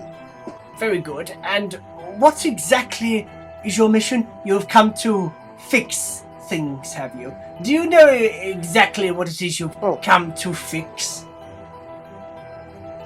Well, my understanding is that this lake shouldn't be frozen, and it is. So we've come out here to see what's going on. I see. You believe a lake that has been frozen for time immeasurable is not supposed to be frozen. Tell me, are you a scholar of the university? No, I'm a scholar I of the didn't University think so. of Life. Oh, the University of Life. Yes, several of these gentlemen, he raises his voice, were qualified from the same school, and look where it's got them. A few of them are like really trying to, like, they're curling their fist and they're really looking mad, but for some reason they're not getting up to challenge what he's just said. Edmund deliberately does an about face just so he's looking straight at Oland with his back to this awful man and Right. says, "Is this dickhead the person we came here to see?" So Olin, without saying anything, she's just kind of gonna rummage in her pack and pull out this the ribbon that she has that her father gave to her, and she's gonna hold it out silently in front of this guy, this researcher, and just hold it out. You see as Marvel stares at the ribbon and then slowly looks up at you. And then he says, and what is this, some odd half-elf custom that I'm not familiar with?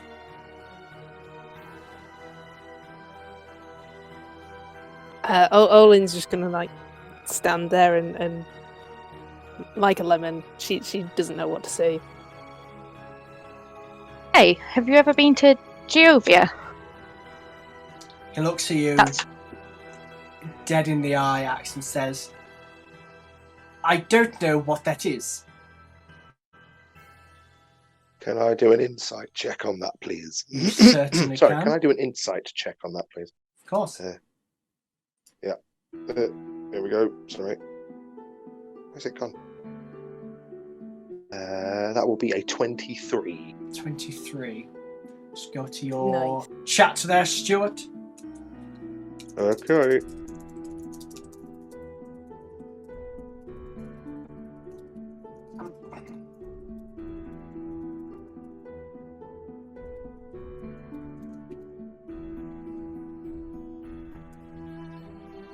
There we go. Okay.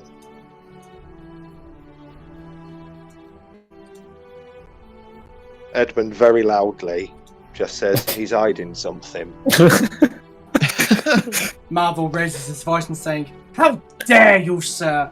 You come into my tent, you come all the way here in front of the King's Guard and make accusations at me? And he's staring at you. Yes, I Edmund. come all the way here because people have literally been coming into this storm to figure out why the weather is so much worse and where you've got to. And now I find that they're all here in your effing tent, mate. Why haven't you thought, oh, maybe now's a good time to finish my research and take all these poor people home? They've been here for months. He starts shouting, I have tried to get these men home. I have already attempted to send 4 of them home, and we all know how that ended, don't we? And Martin kind of looks at him and starts forming an answer, says, Don't you dare! Don't you dare! And another thing, and all of a sudden there's a great big bang from outside the tent. He goes, What was that? You men!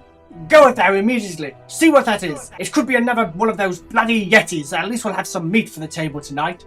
And all 8 of them jump up and go out. Come on, lads. We know it's safety in numbers. The one who's got a bandage around his foot limps out.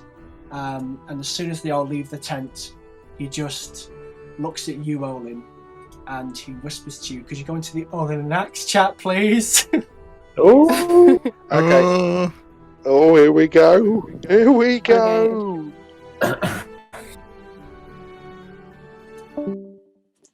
He looks at you and says, I've made a distraction. I don't know how long it would last. I know you've come here for answers. You must understand. I cannot reveal anything in front of them, neither the guards nor your friends. Do you understand? She'll like no. Very good. Okay, back into the general chat. oh, that was quick. Oh, Oh, You see the guards come in and say, Marvel, it was nothing. He says, it was some weather anomaly, perhaps then. I imagine, yes, low pressure combining with the high pressure may sometimes makes a pop or a bang. The dogs, are they okay? And everybody kind of nods, and Giles comes in and says, that these guys have brought their own as well, there's 12 more. And Marvel says, right, check the stocks. I'm sure there's enough the meat to go around. It'll be a bit frozen, but the new dogs should get used to it soon. We're not going to be here for that long, pal. We're not settling in for the long stay. We're going back and we're taking all of this lot with us. Now, you can please explain why you are in a tent in the middle of a lake with this lovely sunshine going on when the world is literally freezing out there. What's going on? Marvel looks at you and says, "It's classified," and all the other King's Guards kind of mumble, "It's classified, yeah, it's classified." Right, well, then why are your King's Guard back in Frest? Just sitting there moaning, going, "Oh, our friends have disappeared and we can't do anything about it." And just letting people head out onto the lake. What's going on? This needs to come to an end now. Someone needs to get a message back to them so that they know you're all right. One of the half-elves says, "Wait, so the King's Guard let you guys come out here?" Well, they tried to stop us a lot, but we ignored them. We ignored them quite a lot. Marvel looks at you and says, "Right, so they didn't let you out here, so you're not here on any sort of mission, so why exactly are you here? You say you've come to help, you've clearly seen that one of the King's best researchers and his own guards can't get their colleagues out of here, so what makes you think you can exactly?" Because we are on a mission from the goddess of war to end that is the line from Blues of Brothers. this land. We're on a mission from the goddess. Goddess of war. Yeah, Edmund puts his sunglasses on when he says it. Very good. He looks at you and says, "I don't really have time to be fraternizing with godly missions and all that. Look, what's the real reason you're here? You've not come here out of the kindness of your own heart." Olin, he's staring at you with wide eyes.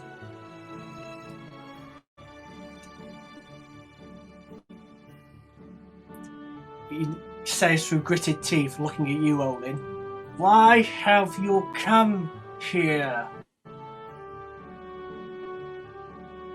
To find you.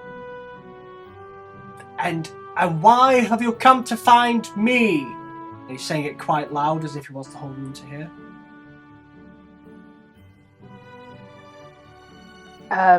Olin will kind of just like prod Edmund for support here. Right. Are you her dad? He kind of has this defeated look on him, and the half-elves are both looking very confused. And Marvel says, "Don't be ridiculous! Why the hell would I be fathering a half-elf child? It's preposterous. It's ridiculous. And moreover, why would any child of mine risk life and limb to come into the middle of a lake of this sort just to see their father for the first time?" He starts grumbling. Well, I think that's a reason in and of itself, really. Martin now comes over and says, "Guys, I can appreciate if you've come here to rescue us, but what exactly was your plan?" Well, we managed to get our dogs here. We're going to take you back. Like I explained, guys, we managed to get some of our dogs here too, but there's no getting back from this snowstorm.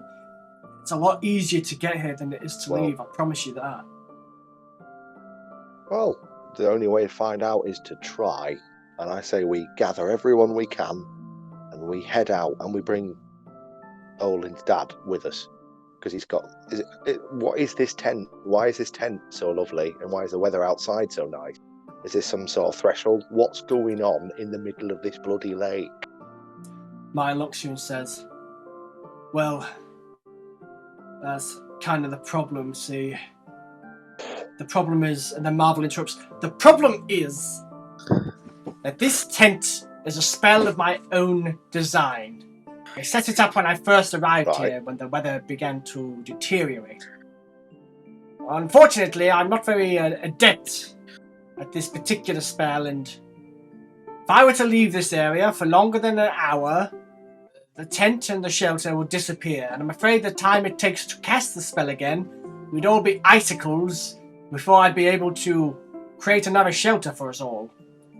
Does that mean the weather's not your doing? You haven't made it as bad as it is? I don't know how powerful a sorcerer you think I am, but no, I came here to find the cause of the weather. Martin kind of looks at him and says, that's enough, Marvel, that's enough. No, come on, we're all in this situation together. If you want to solve it, keeping secrets is not going to help, is it? We're here to help. If you found out what's going on, let's bloody fix it. Sweet. 4. 4. Martin looks at you and says, you must understand. You're a military man yourself, is that correct, Mr. Johnson? I show him my owl that looks like a bear tattoo, yeah. He goes, or cat that looks like a fish, or whatever he goes, wow, the rumours were true. Nevertheless, Mr. Johnson, we got very drunk, yes. You know that us Kingsguard would sooner die than break orders from our king. And I'm afraid we'll be given orders to keep everything happening here. Then dying is what you were going to do. And we'd gladly do it. And no offence, and he looks at Gragnar, we don't know what company you're keeping. And we wouldn't want anything to... Edmund draws his sword and holds it to the man's throat immediately. Martin looks at you and says... So, the sword is...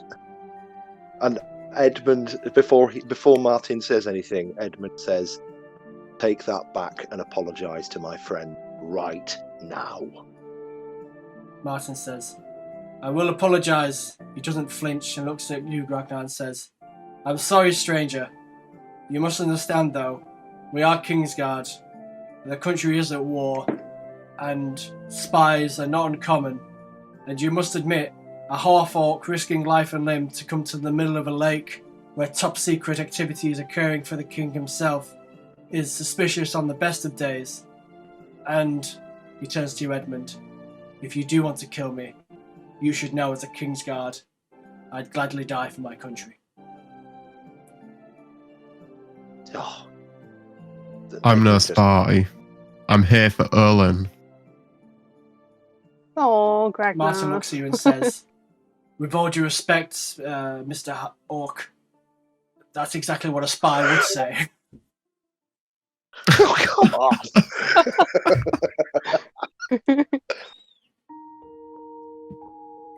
Right, Olin's just going to say, this man is not my father. We need to leave.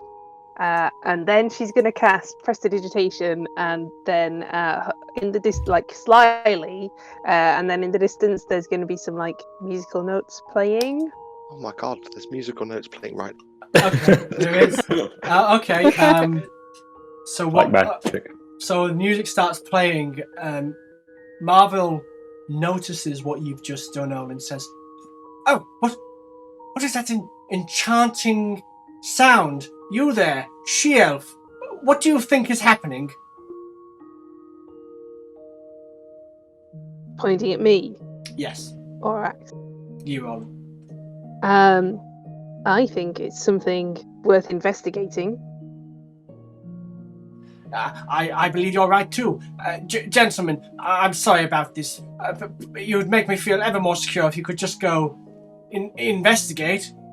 They all look and say, fine.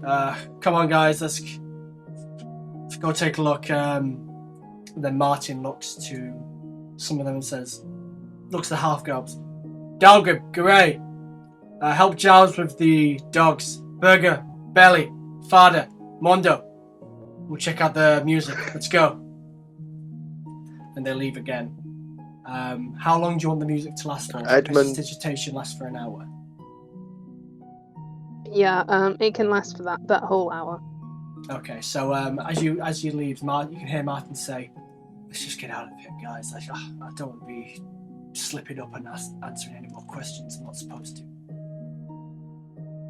Marvel looks at you all and says, "Why are you all here, really?"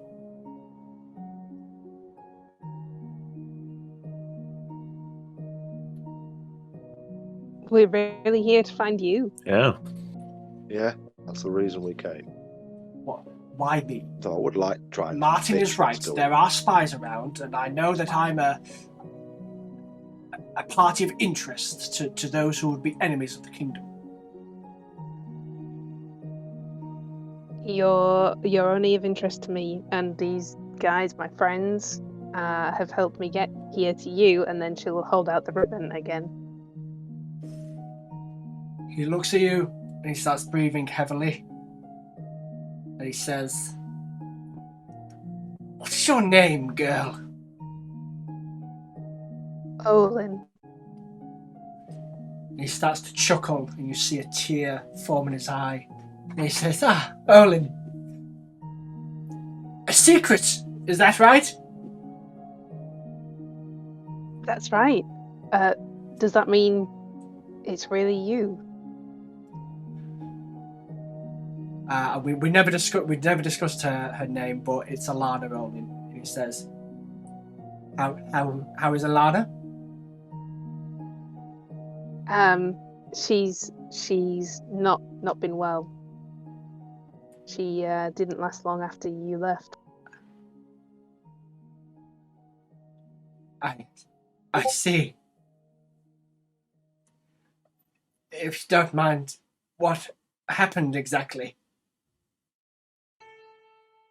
She got sick and sicker and sicker, and the elves weren't exactly very supportive, so it was all left to me, and I couldn't make enough to support her, and she got really, really sick.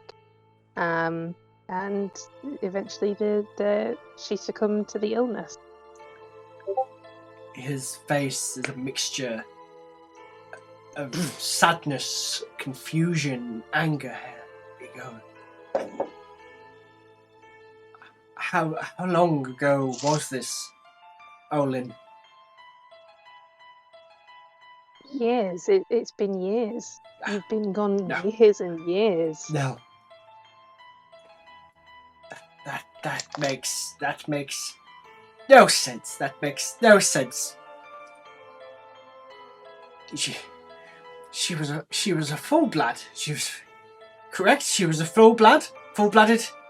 You know. Yeah, she should have lived No. hundreds of years, but she didn't.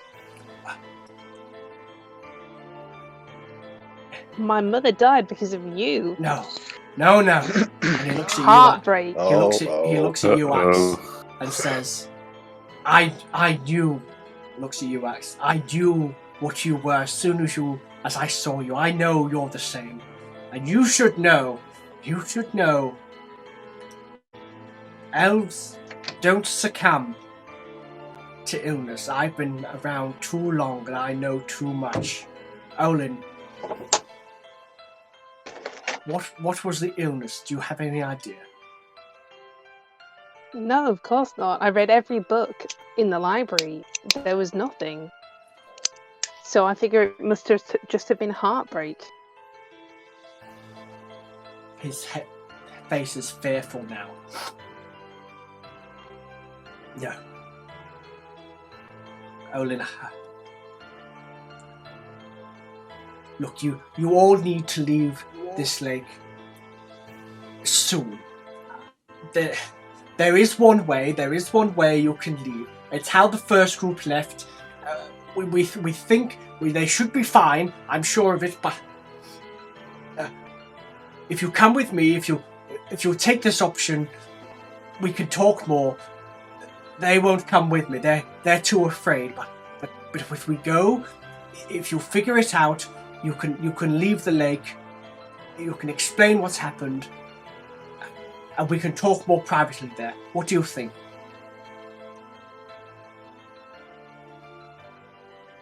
Sounds good.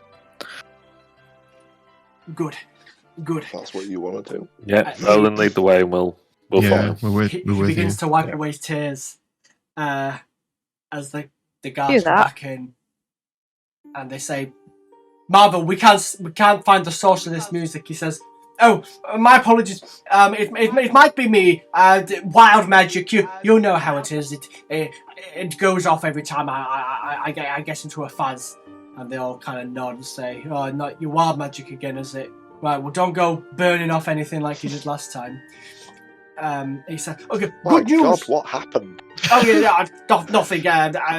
Some people had frostbite. I tried to thaw it out, and the half elf kind of with the missing fingers looks. Yeah, he burned off my finger. Right. Okay. Yeah. Anyway, good news. This group were telling the truth. They've come here to test out the same method that Jelan, Hobbs, Riffin, and Lassen tried. And they're confident. They're confident they can get it right. And if so, it will be an escape route for us all. And they visibly look simultaneously. They look nervous at first, but then they realise, well, we don't actually know them, so maybe this is a good thing to go. Martin says, very brave of you. Mr. Geraldton, I presume this was your doing. I cannot divulge secrets given to me. He gives you a knowing smile and says, well, thank you. You're all very brave. And he kind of looks a bit ashamed and says, braver than I am. Nervous when it comes to magic like this, so thank you.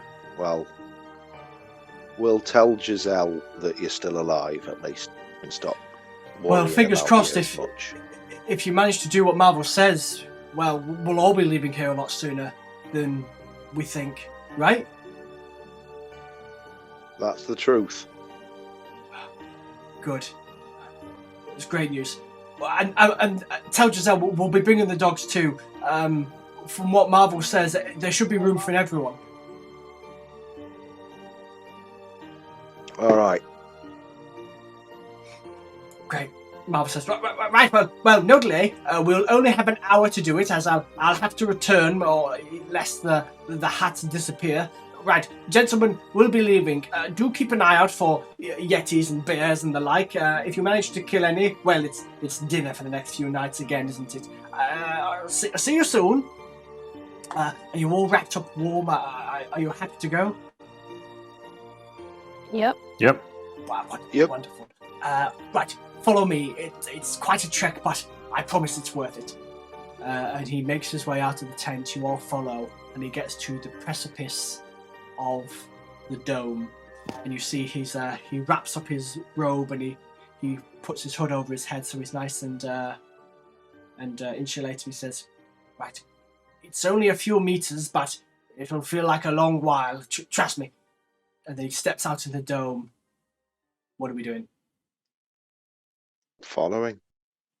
So you all follow, and immediately you're hit by the cold again. And even in your furs, you forget, now that you've warmed up, you forgot just how cold it was. It seems even heavier now.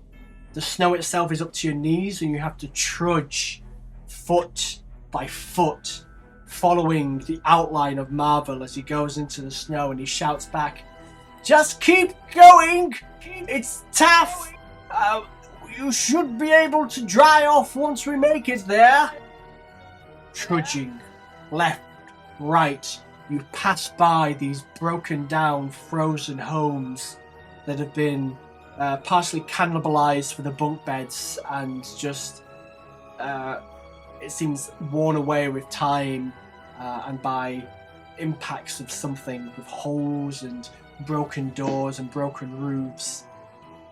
You keep making your way forward and forward and forward until Marvel disappears into the blizzard in front of you. What do we want to do? Speed up and keep going. Yep, so we all speed up, we keep Yeah. going, we keep going. Mm-hmm. Your muscles are aching. The effort of trying to get through this deeper and deeper snow is killing you. Well, not killing you literally, but it's very, very exhausting. And you hear Marvel's voice. That's it! Keep going! Follow the sound of my voice! Keep going and going and going, and you now see a large rocky outcrop, it seems. And you can see the outline of Marvel standing in an archway. It seems to be a giant cave. Yes, come on, quick, quick, quick. And you go. In. And the wind stops and the snow is no longer hitting you as you make yourself to the mouth of this cave. Your legs are soaking now with sweat and melting snow. Your legs are freezing, but you seem to be okay, unscathed.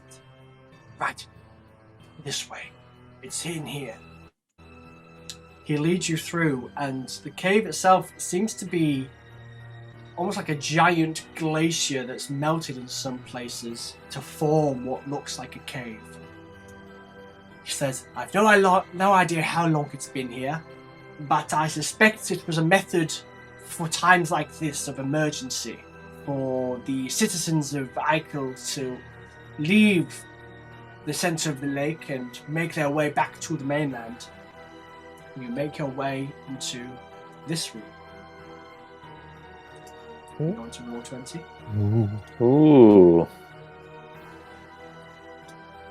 Ooh. Now, according to my research, just open something. The citizens who lived here long ago first set up this, I believe it's a teleportation circle. However, the solution to it has been lost. I believe it was trapped of sorts to prevent ne'er-do-wells and those without permission to use it from teleporting, say, into the king's chambers directly. For non-magic users to try and use magic, it can be dangerous. As I mentioned, the first group of the gentlemen who came from the King's Guard attempted to use it, but whether they were correct, I'm not entirely sure. They disappeared, but we have no way of knowing if they returned. According to what you've said, it doesn't sound like they arrived in Frest, which they intended to go to, so who knows? Oh.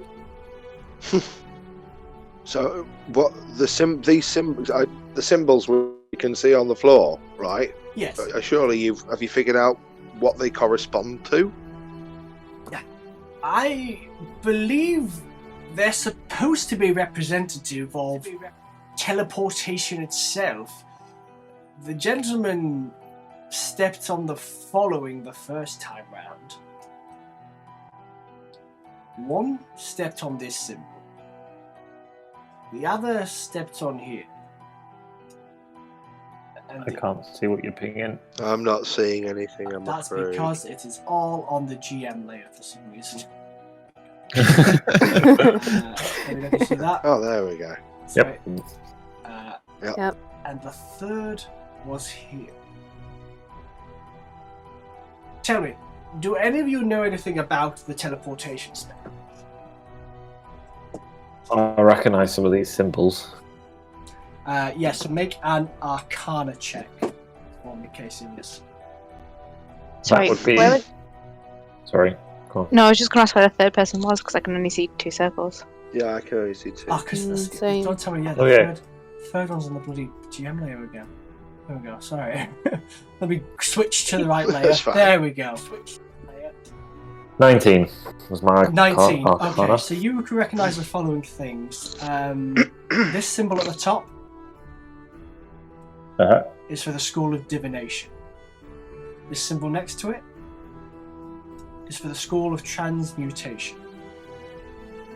The diamond is just a diamond. This symbol here is Abjuration. Duration. This symbol here you recognise to be the symbol for mouth. This symbol here is for evocation. This triangle at the bottom is for fire. The eye is for eye. This symbol here is for conjuration. The other symbol that was stepped on was that for air. The hand is for hand. And finally, this one here is for water. And Marvel looks at you and says, what I believe is one must choose an element, a school, and a method. I'm afraid they got a bit confused. It said something like, well, air, because it's windy, eye, because we must picture in our mind's eye where we wish to go, which is correct, you must decide where it is you wish to teleport. And diamond, because I believe one of them believed it to be a spell that requires a material, similar to when one wishes to revive someone, but from my knowledge, you don't require anything like that for this teleportation spell.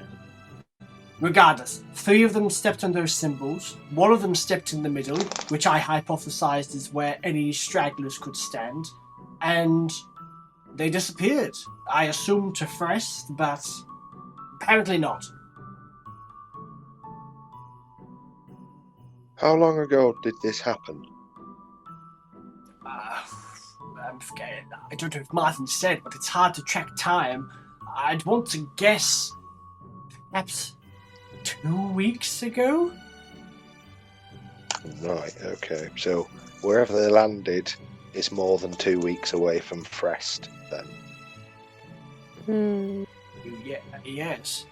If they haven't made it back then. If indeed they materialised somewhere, with air. Marvel kind of gives a nervous smile and says, I'm sure they did. Yeah. Yes, I'm sure they did.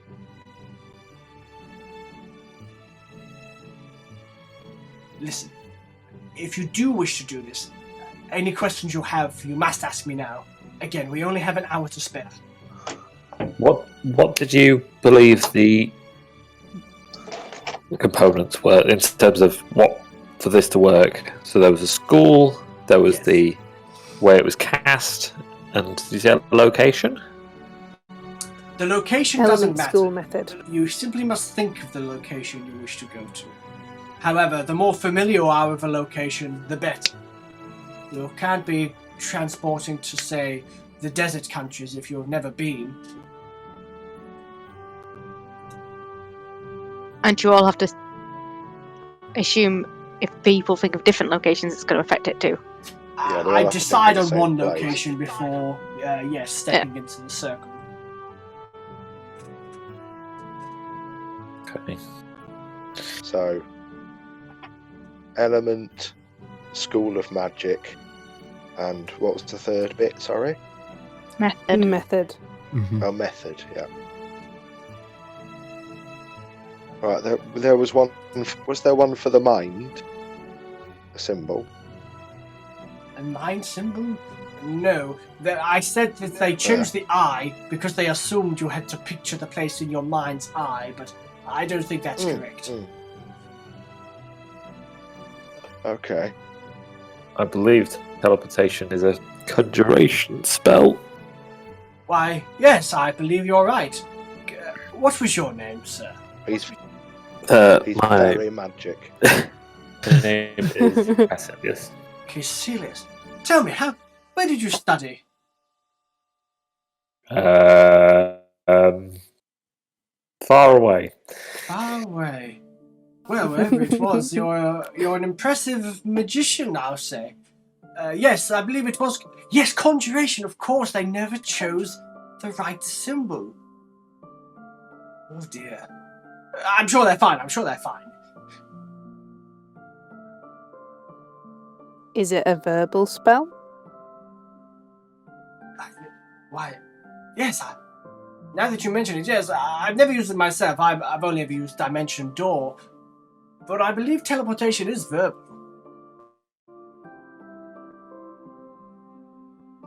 Well, that's good to know. Okay.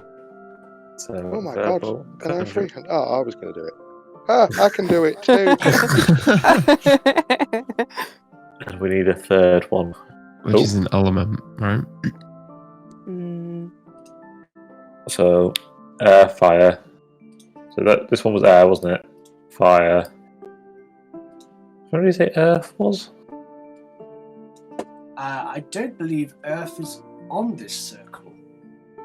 okay. It's wintry, so maybe water's the right one. Was that this one? That, my friend, that Is was... it? Find again. Sorry. The top, that was the symbol for divination. I don't believe it's from another school of magic. Is it about the component? I don't believe that teleportation requires a component. So we It don't requires want a circle, component. but the circle itself is the component, I suppose. Is it just those two we need to stand on then? I'm certain there's a third. Well, did they get all 3 wrong? You need an element, right? Marvel Air, looks- air would make sense, but I'm not really Marvel looks nervous sure you and can says, teleport.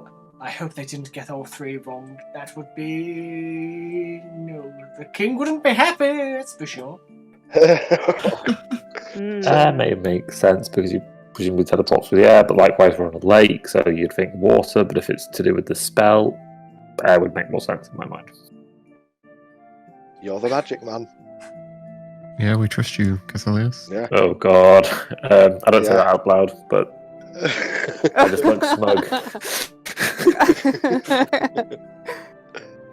I'd say You're air. so gracious. Okay.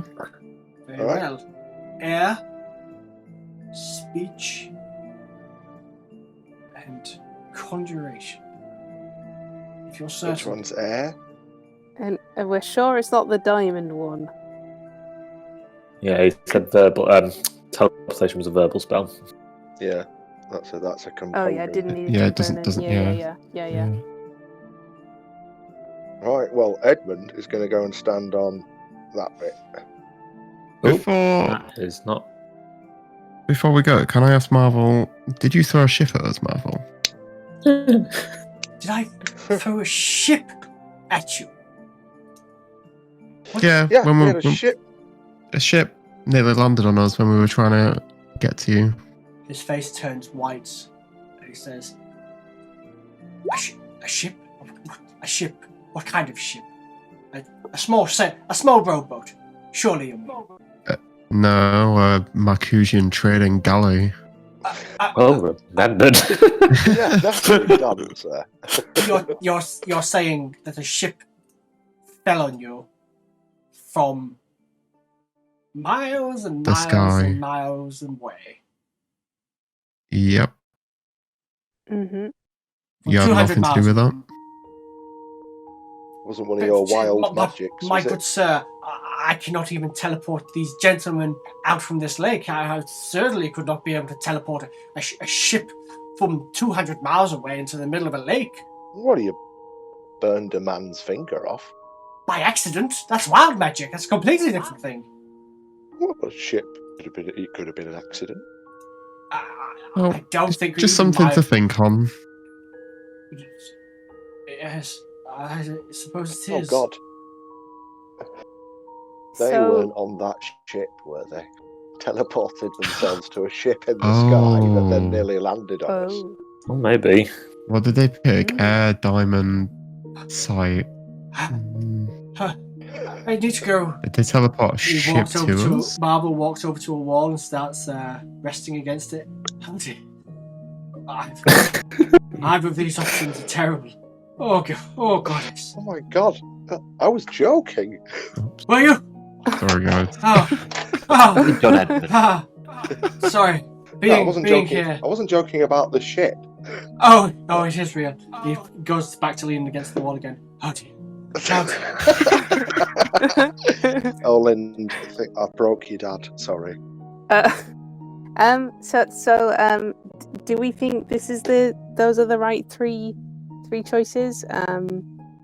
Yes, if they chose air and diamond, which of them is the element and which is The What diamond, I'd does- say, would be the material, like for a spell. So you've got Yeah. verbal, semantic, which would be the hand, or And component. component. Yeah. yeah, So so then that's the way the spell was cast, and they chose. What did they choose for their element? Air. Air. So they picked that one, but we're picking that one too. Well, he did say he Mhm. doesn't know that all three were right. Obviously, all three were wrong. Yeah. So it could be one Yeah. of them. Given the age of the Mm. teleportation circle, I imagine that whoever created it specifically for this location. Every teleportation circle is different, Oh. as you may know, as you need to memorize the right symbols to teleport back to somewhere.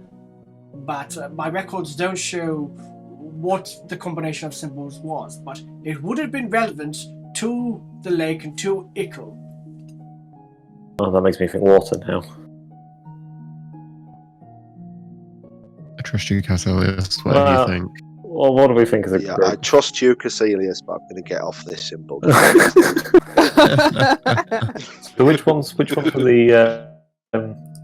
the elk? So we've got water. That's air. Sorry, what was this one? It Fire. was fire, Fire. and then this one was water. Okay. Now, if the thing in the ship was winter, maybe they'd choose air. So maybe we'd end up just being teleported into the air. And this circle is relevant to the lake, so we'll go with water. Let's do water. I will pat Cassilius on the back and say, let's do this. Cool. I Oh, can't wait, move. Roland, As soon as do you you not step, want a bit of chatting time? listen. Yeah, The way Owen's it needs must to be in the work- middle of the circle. Whoever is not standing on a square must stand in the center of the circle to be teleported alongside you. As soon as the third person stands on a symbol, the teleportation will commence. Okay, well, Okay. before we do that anyway, Oland, do you not want to speak to this gent? Yes. You're coming with us, surely. You can stand in the middle. Yeah. I can't Come with us. I can't. I can't leave those men to die in the middle of this lake. They did come to rescue me after all. I look over to Olin and I whisper, like mouth, "Sleep."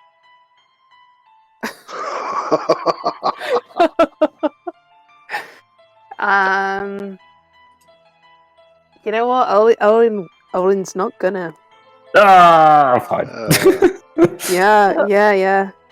Even if we get Uh, this right and get it back to Fress, we have no way. We'd have to then travel back out to let them know how to get out themselves. Yeah, but then No. it'll be an easy system of everyone just teleporting away. It'll be Yeah. worth one more journey. He has no way to know Really? if it works. Even though we got attacked by ships. We just send the King's Guard out. They can tell them. Oh yeah, they know that all they need to do is just go. They're brave. They're the Uh-huh. special forces. They can Really? earn their snooty attitude. That's what they can do. I don't think we should make their heads grow any bigger than they already are. yeah.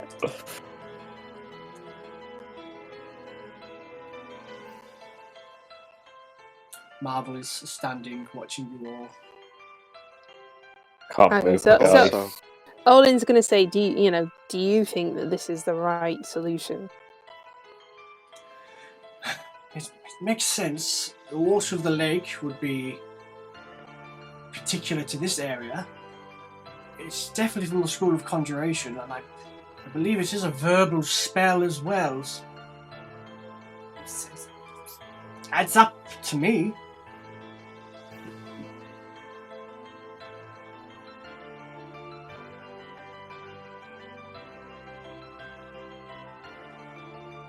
Let's do it. Before Yeah. we go, Oh, yeah. what are they forcing you to research? Why did they stop you talking about it? I'm a sorcerer from the King's Magic Order. It's my job to research what the king feels will benefit his kingdom and his military. When the weather in Eichel began to become more severe, the king presumed it to be something magical in nature and asked that I come alone to determine its cause and whether it could be harnessed or perhaps even weaponized. I've been here for several months now, and although I have theories, I'm still not entirely 100% on what my theory is. And by the time I was trying to get close, well, the weather got worse, the King's Guard started to arrive, and we got stuck in the situation we're in. That's when I began the ritual, just before the weather became too inhospitable. But as soon as I finished the spell, I realized I couldn't leave.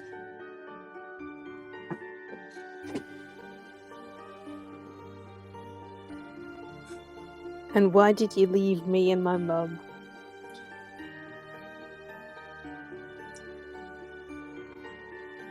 Olin, I have been the king's sorcerer for many years.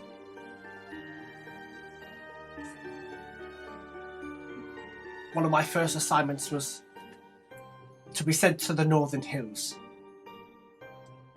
The king asked that I determine if there was any sign of civilization or habitable land that he might expand the kingdom of Marquesia. When I first travelled up there, I came across the Il Zahor, which I'm sure you and your friend both know about. The king still has no idea of its existence, but I managed to pass through it. I quickly realized how to do this. I managed to procure a vial of pure elf blood that is kept in the archives in a farm. Once I passed through, I managed to make my way to Geovia and was smitten. I started to be accepted by the populace. Luckily, I wasn't really noticed by the higher-ups, but the general population that I did meet, the rare few, were very kind. And I met your mother, and I fell in love. But the nature of my work, you probably recall I would be there for time, and then I would return later. We were fortunate. You see, I told the king I was setting out on multiple excursions, tracking more of the land, and I needed more funds to fund my research and to make camp and to see how viable the land was. And as you probably guessed, I would simply bring the money to you and your mother, and those months I would be researching, he says in air quotes, I was really seeing you and your mother, of course. But then the order came. It had been years and years, and I had made no progress according to the king in the Northern Hills. And so it was to be my last visit. I was told the funding would stop for the Northern Hills. I would be put onto other projects, and I could not see you or your mother anymore. I was sent to everywhere from the desert countries, and eventually, yes, I was sent to Ickle, where I've been for the past few months. I convinced the king and the crown that the Northern Hills were still uninhabitable, and he was annoyed for a while at me wasting so much of the crown's money, but it was worth it to know that I could protect you and the many wonderful elves I met up there.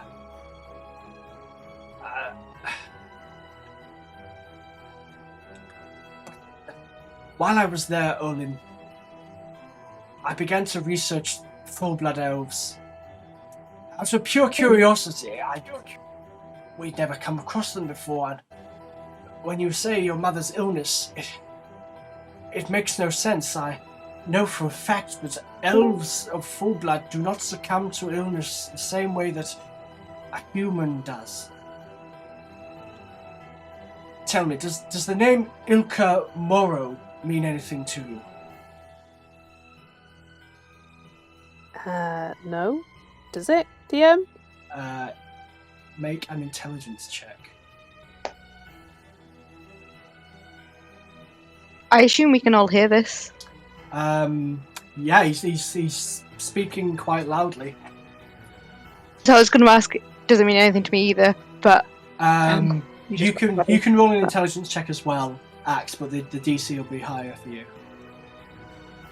I got 20, but not natural. Okay. Axe? I got 19. So how you understand it, Ilka Morrow For you, Olin, Ilkamoro was... You never met him personally, but he was either one of the higher-ups or one of the originators of the syndicate. You never found out what role he actually had, but you knew he was high up.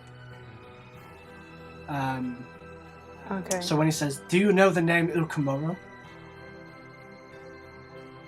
Yeah, he was part of the syndicate. High up.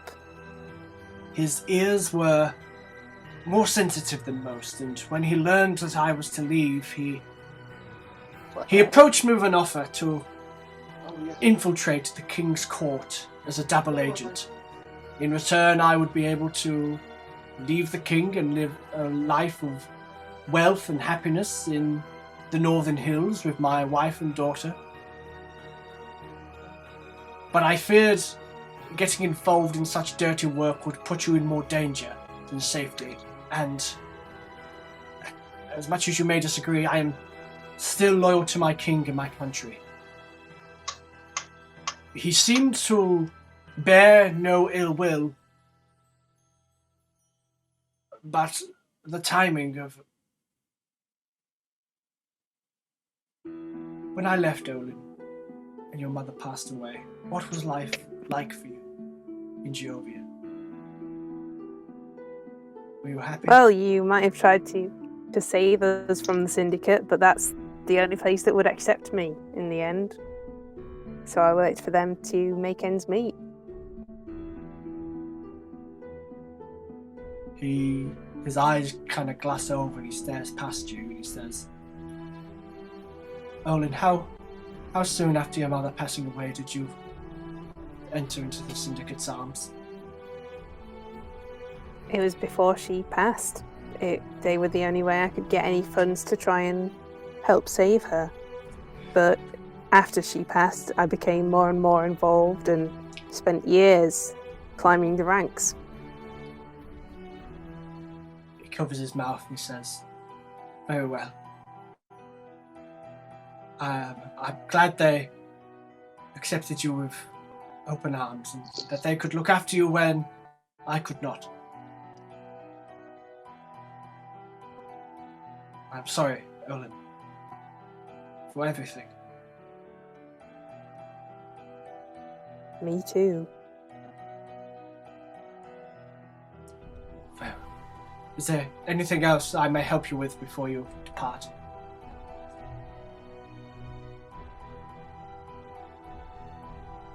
Anyone? I've got nothing to add. Oh, No. Right, well, who will stand on the symbols and who will stand in the middle? I'll stand on the one I'm next to. I'm just away from my computer at the moment, so if someone could drop me on it, that would be lovely. I cannot move my little token. I should be able to. Oh, have you not? Sorry, let me. Don't leave it without me. Bye. Bye, Magic Man. Bye. Magic yourself back to us. There you go, Pete. Ah, brilliant, thank you. I'm going to currently stand there and wait until we're ready.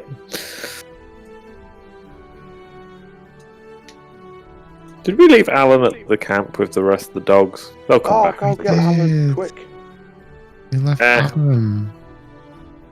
He'll find his way back. We've also just left. Oh, no, the other dogs are at the camp too. That's right. Yeah, they're all there. That's really sad. Now we have to go Run get back and more get him if you dogs. want. No, Johnny. Dilmus, Ants, Ari. you just listing all the names. Umberto. Yeah. I'm sure if it's successful, he'll come on the next trip. Yeah, exactly. Marvel walks over Right, to you and okay. says, right, all of you, where do you wish to teleport? I believe the circle will take you anywhere you desire. This is quite tempting to just go wherever we want, but is it probably The best going fighting back to... pits. But is it best to go back to press to let them know, or do we just... He said it's going to be difficult going somewhere we've not been. The Yeah. more familiar you Right. are with the place, No. the more Yeah. likely you are. We don't want to go to Flamby. Back to Fresh, shall we? Go back This is to the most cover. beautiful place To to the be. inn. But yeah, we should go to fresh. So you Yeah, let's go back to Frest. Because then we can tell the Kingsguard, and they'll know that they can head out and say it was successful, and then everyone will get back. So we have saved the day. Could we get some coin? Yeah. Is there any way we can signal that we've made it back successfully? So they know they can come through? We'd have to. Just I don't know relay how the you're able to message, get John. anything to the middle of the lake. Can you Eldritch Blast that hard? Yeah, can you do any magic, Caecilius? Send up like a super flare, visible in the night sky through. With the storm still out, yeah, I don't think it'll be What about a seen. wolf? Could you drop a ship on them to let them know we're safe?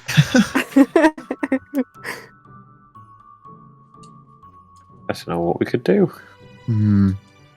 I think just best thing is probably speak to the Kingsguard when we arrive back in Frest. Yeah. Relay the message back, send them to the centre of the lake. They can then pass the message Yeah. on to Winter Senior. This- With the This is us assuming it goes successfully. Yeah. Yeah, And well- they believe us. Yeah. Does he have anything he can give us? Mm. Marvel, do you have anything that can prove we made it successfully? Let me think. Yes, you can have this. And he takes out a letter and then he peels off the wax. It says, "Here, the King's seal. It came with my official orders." oh, Oh, Excellent. that should get the Kingsguard nice Yeah. and paying attention. Yeah. Mm-hmm. you ready? Oland. Yeah, Yeah. just before we go. Yeah. Olin's gonna. By the way, Olin is like visibly crying, right? Oh. And she's just gonna say, "Will I see you again?" Marva looks at you and says, "I hope so, my dear." Oh yeah, she's gonna cry harder. I'm going to put my arm around you and just like try to comfort you as best as I can. And then I step on the circle. As Marvel sees Caecilius go to the circle, he looks at Olin dead in the eye and says, "Olin, my daughter, your mother did not die of an illness, and then you all vanish. Oh my Oh, And now I'm going to roll to see where the heck you guys end up." oh gosh. Okay, better be so fresh. I said, well, let's just find out. That would We be, should have brought Adam. that's a The moon. 58. Oh. The fighting pit. Well, for dramatic effect, Oh, you vanish Oh. This is What all just is going You're on? End So- up in the middle of the ocean. up into nowhere. You can't tell if you're flying through air, through snow, through water, through fire. It's the most odd feeling you've ever had. You'll feel your body start to morph and change, and as if you're going extremely slow and extremely fast at the same time. You've no idea which way is Oh my up god, or we're down. being spaghettified. Gravity is no longer existing, and then all of a sudden,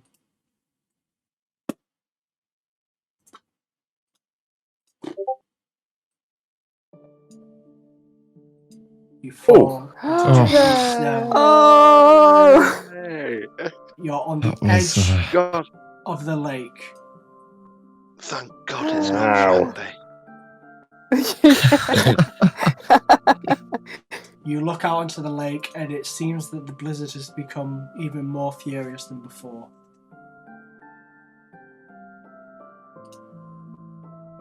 all right. Got to get to the Kingsguard Gets the quick. king. Yeah. Yep. Mm-hmm. Okay. As we kind of turn and go, Edmund just reaches out a hand and just kind of pats Olin on the shoulder in a kind of like beery kind of way. Olin like hugs Edmund full on. Edmund just wraps his arms around. It's one of those as long as you need kind of hug. Yeah. In the distance, villager walking past with fish from fresh ice fishing just goes, "Ugh, get a room." And Edmund just shouts, "You've ruined the moment! You've ruined it!" Yes, he went away. Sacred flame. Not really. But bolt. Okay, so we're heading to the King's Guard. Yeah, Olin will eventually pull herself together. She'll feel better after hugging Edmund. Her definitely not father figure until seeing her actual father. So we make our way, and we can see the familiar hastily scrawled sign of the King's Guard flapping even more furiously in the wind. The door closed. I think this is Edmund. just an open the door kind of situation. We're not even knocking. We're just letting Yeah. ourselves in. Force yourself in, Edmund. Big kick. In we Drama. go. Boom. Okay, Door opens. There's 3 guards sat on bunks, and they all start to go, "What in the King's name is going on here? Who do you think you are bursting into the King's Guard's quarters like this? Men!" And they all pull out their swords. Edmund just holds his hand up and goes, "Come on, lads. We're back from the centre of the lake. We've sorted it all out for you." They look at you and say, "Geraldson, you've been out in the middle of the lake? Sorted it out?" All your mates. Yep, all your mates. They're still alive. But it's going to take one more mission to the middle of the lake to get everyone back. Under my breath, I just mutter, well, except 4 of them. Make a persuasion check. Oh, don't make me make a persuasion check. I'm really unpersuasive. I think Edmund's voice sounds a lot cooler in his own head than it actually sounds, which is why he's so unpersuasive. 15. I'm feeling persuasive today. They lower the swords and say, "Right, well listen, so what's happened exactly? You lot have returned, but our soldiers haven't." Who's got the seal? Show him the seal. Guess what I do? I'll pull the seal out and show him the king's seal. Kind of gives you an eye and says, "Where the heck did you get this?" Marvel gave it to us before we teleported back. "Oh, well, the king, one of the king's lab hands says, Marvel, how do you know?" And he stops and says, "Marvel who?" Marvel Winter. Winter. Oh. Right. So wait, no, so why are you back and nobody else? To get There were back. 2 chicken. What? What Go did, on, you Emma. say? What did you say, Emma? So there were 2 chicken to try the teleportation circle. What? I just said there were 2 chicken What? before. What Oh, and teleportation circle? There's an ancient teleportation circle not too far from the centre of the lake.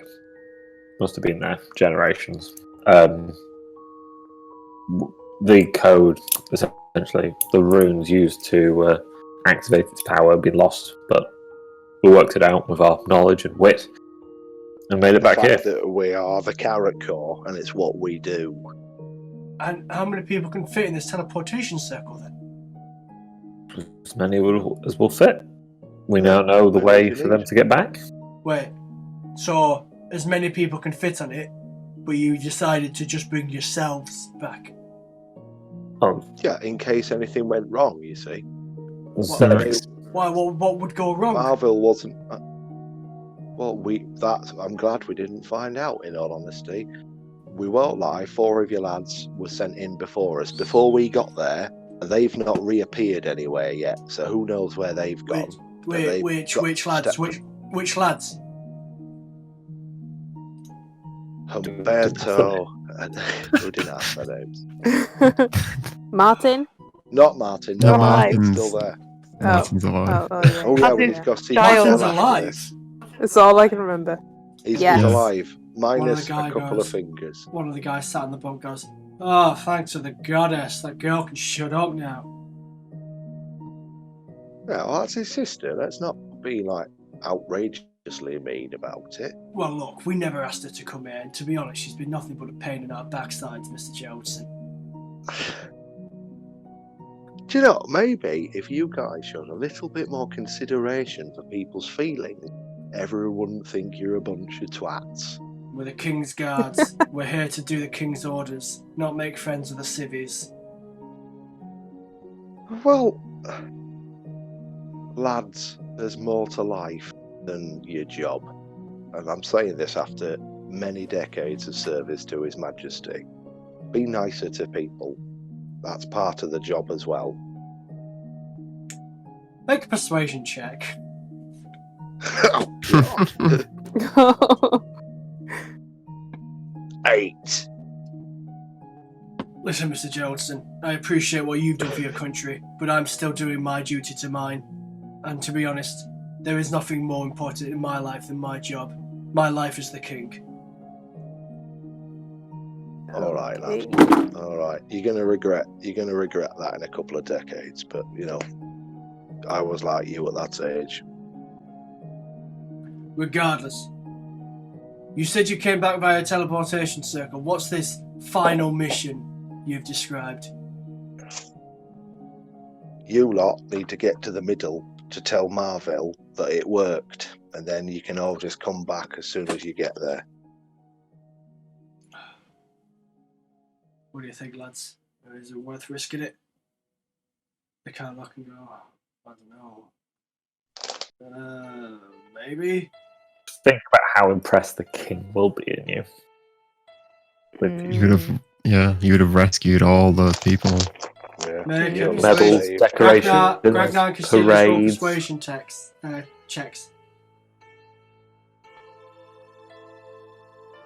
Eight. We'll take what you said on board. Aspirations are so high. We'll take what you said on board.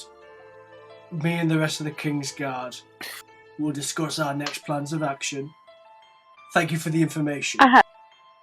And if we tell Giselle that her brother's alive and you're not doing anything about it? You think she was a pain before? Yeah, she's gonna get so much worse. With all due respect, half-elf, I'm not scared of some girl with no fingers. She's got 9. I'm so Do tempted. you know what? You are an awful young man. That's what you are. You are awful. I guess Can I- then He swears everyone will at be pressed. Edmund, he squares up to you now and says, "Now listen here, Mr. Johnson. When you've spent nearly a month in freezing cold with all your colleagues who've disappeared into the middle of fuck knows where, waiting, hungry, on orders, and then some strangers come along and start telling you what to do, and start telling you to be nice to some prissy girl with no fucking fingers, you'd be in my situation as well. So I'd appreciate if you all leave. Thank you for the information. We're done now." Can I try and charm him? Yes! If in doubt, mind rape. So, He just needs to make a wisdom saving throw of 11. 11. Right, I'll just roll a Yeah. I'll say he's got probably... Is one of these the person that you stole the sword from as well, Ariel? Yes. Don't bring It's, that up. That was Sorry. That was a 3. So, remind me what charm does again?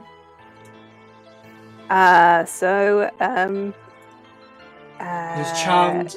He's charmed by Friendly you until the end of the acquaintance, spell, plus- or until you or your companions do anything harmful. Regards you as a friendly acquaintance.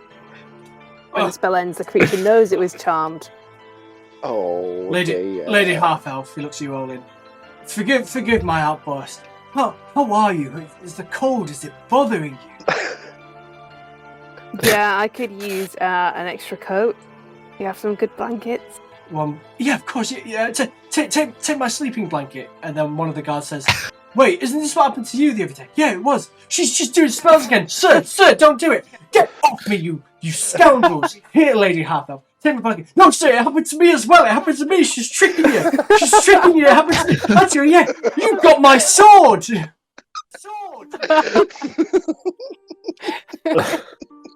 let me take her. Sir, she's got my sword. He pulls his blade out. You two, back down, now. And they kind of hold their hands up and say, Sir, we're just trying to help you. You're going to remember all of this, so you're going to regret it. How dare you talk to Lady Half-Elf that way? Here, Lady Half-Elf, my sleeping blanket for you. Thank you. Let's I go see appreciate Giselle. I think we should. Yeah, go I see don't suppose Giselle. there's any diamonds here, are there? I could really use a diamond. I don't have any time. But here, Lady Half-Elf, take this. Sir, what do you do? Take this. And he gives you a silver ring off his finger. Great. Add that Yeah. to your inventory. So if you could, if you could get a party together to go to the center of the lake, we can tell you what the symbols are that you need to be able to get back instantly. But if you could get everybody to come back, that'd be great. Of course. And the symbols. You. And he points his sword at one of his mates behind him. Quill and paper now. And he kind of shakily hands it to him. The symbols, Lady Half-Elf. What were they? Yeah, it was water, conjuration, Water. and mouth. Conjuration, mouth. I don't know what any of that means, but I'm sure we'll pass it on. Yep. Speak to Marvel when you get there. We plan to. Of course, any friend of Lady Half-Elf is a friend of ours. Oh, and you're going to Of come to a course. bit where the dogs don't want to go forwards. Just make them go forwards. You're nearly there when you get to that point. Brilliant. And watch out We for the will. ships. Thank you. And my apologies, one other Mr. thing Johnson. as well. I had no idea you were friends with Lady Half-Elf. Oh, don't worry. All is forgiven. Just remember this. And he looks at the other lads in the room as well. If the dog's ears prick up, take cover. The two guys look at each other and say, what the hell is going on? Are we actually going in the middle of the lake? Yes, you are. And the other guy turns around. So Yes, go, we are. So go suit up. We will, Mr. Johnson. Thank you, and thank you, Lady Half-Elf. Yep, no problem. Excellent work. Does anyone want anything else from these guys before we go? I think we're good. I'm any okay. any weapons? Anything? Hang on. Let me check Been my on boots. here longer than an hour, right? I think we should leave. Yeah, we Go. kind of want them Yeah, to let's leg it. start, don't we, before it Yeah. wears off. I think it's worth having a chat with Giselle just so she knows That her brother's alive. and pester Yeah. the King's Guard if they haven't got going. Let's do it. Right, to the inn. Okay. To the end. Yeah. Goodbye, Lady Half-Elf. Goodbye, sir. That's exactly what I did. Shut it, you two. Goodbye, Lady Half-Elf. Bye now. Don't forget to set off very, very quickly. So, we Within will, the don't hour. worry. You head to... Right, you lads, come on. Let's get together. We head to the White Fox. And inside there are, once again, two King's Guards sipping at a table. Don't pay attention when you walk in. Giselle is cleaning tables once again, and Isabella is at the end. Looks like she's cooking up another fish stew. Edmund runs over to the King's Guard and says, lads, you need to get back to the headquarters now. They're setting off for the lake. Go, go, go. Make a persuasion check. Oh, God. Could I humbly request that I do it in such a sergeantly, drill sergeant fashion that it's more of an intimidation check than a persuasion check?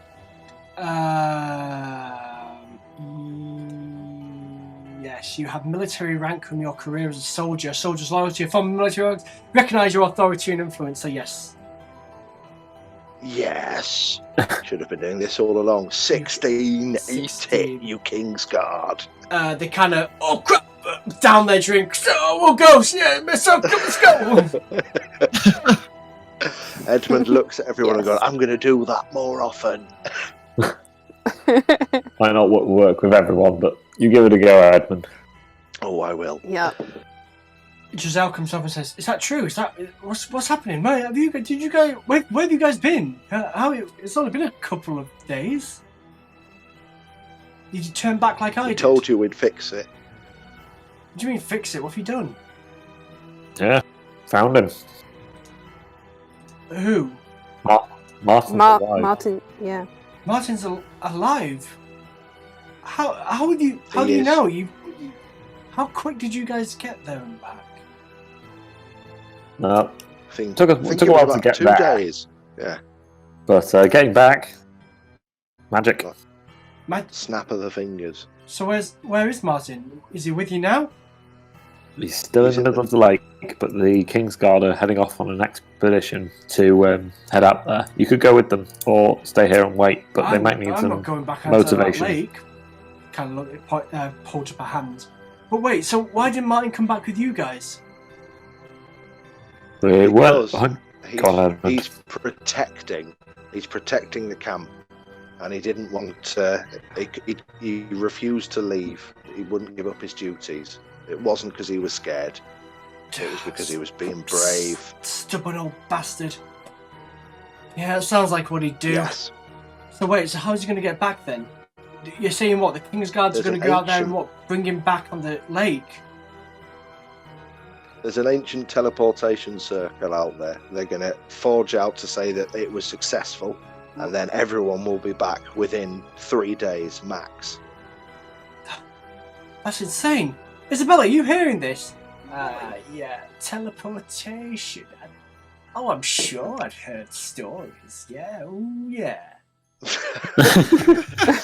Oh, I've heard stories. Have you heard about the elf and the teleporter? Oh, that one. Giselle says, how long do you think... Wait, was he okay? Did he seem... He wasn't hurt? Was he... What happened? He was quite officious, actually. Quite officious and Kingsguardy. I'm not gonna lie. Yeah, He, sounds like it. But he wasn't hurt? He not lost any fingers, right? I think he might have lost a couple, but I think you've lost more, so you're winning. I've only lost one? Oh, he's winning then. I thought it was his friend who lost 2 fingers. Oh, Did I he thought it lose was 2 him. fingers? I don't know. I don't know. Just don't expect him home in one piece. Yeah, well, mostly, missing a couple of smaller pieces. That's all. Oh, Yeah, that sounds yeah. awful. He's alive. Only- That's what's important, right? Yeah. Yeah. He's only got one leg left, but apart from that, he's fine. But you make sure the Kingsguard go. Don't let it up until they do. Yeah. Yeah. You should go pester them. That's a good idea. And just so you know, we Immediately. didn't tell anyone that you had sent us onto the lake. Wait. Okay, I mean, who would you have told? Nobody's on the lake. Oh yeah, no. I mean, we didn't tell anybody here in Frest or everybody on the lake. We definitely didn't leave notes on the wolves that would suggest that you were to blame. Yeah, so don't worry. But in many ways, Giselle, because you begged us to go out, you've saved the day. Your destiny was to solve this problem. Okay, yeah, I suppose it Praise was. be to Kirith Mal. Yep, okay. How long do you think it'll be until my brother gets here then? You'll have to test the Kingsguard for that. They need to make sure they get going. The sooner they get The there, Yeah. sooner they go, the sooner you'll have Martin back. we've told them all the information they need to know. They just need to get there and pass it on. That's great. I'm so grateful. Thank you. I promise I'd give you something if you saved my brother. And I'm just going to decide what that is. Cassius If it's a looks diamond, expectantly. that'd be really helpful. Open treasure app. Hold on. Rod of Wonders? Deck of many things. Ooh. No, Ooh. deck of many things, no. I once read an article about how the deck of many things broke and dungeon. Whoever had written that article was really angry about the deck of many things. I think on the DM's in the DM's book, I think I see the page before there is another deck of other stuff, Yeah. You get two which is a lot versions. less interesting. There's there's two versions. There's one you can get like a small deck of many things, and then a giant one. But yeah, it's definitely for. I mean, we'll have to just wait and see what happens. Sorry, I definitely know. Didn't they have? Oh, sorry. No, yeah, you carry on. I'm trying to find what I'm going to give you. Sorry. They had that one in Critical Role where he's got the deck of just random monsters that he summons. It's an illusion or something like that, or is that just one encounter? I'm still quite early on in Critical Role. I have no idea. I've only watched the second. I don't remember that one. It's where they're at they're fighting over a chasm in a Duergar camp. No, I'm not. One of the guys has got like cards that he throws out when they become monsters. I'm like, well, that is a cool thing to have. Okay, here we go. I don't remember that. She pulls out from her tunic a strange blue stick, almost, and she says, "Oh, you got us a stick."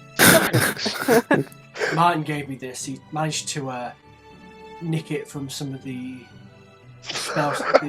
sorcerer soldiers' barracks. They don't really use it, so he was like, they won't miss it. She hands you, it's up to you what you want to do it, a wand of create or destroy water.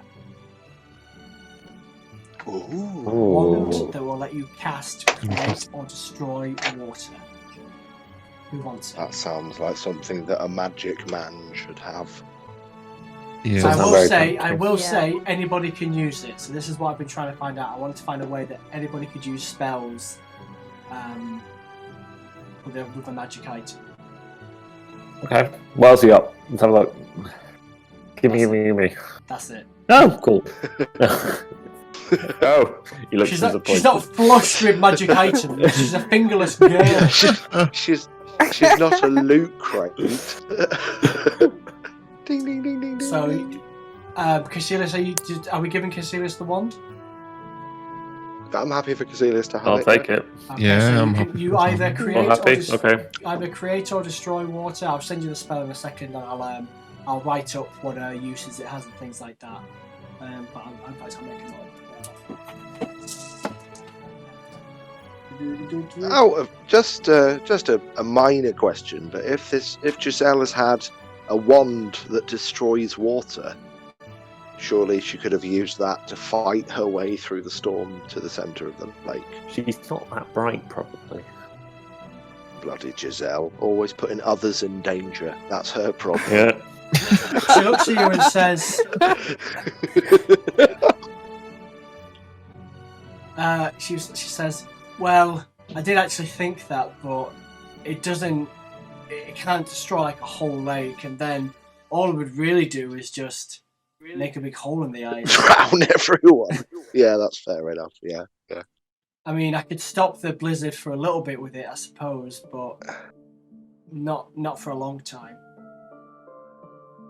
Okay, I'm sorry, sorry for my That's hurtful okay. word. Can I have an insight check to see if he's actually sorry?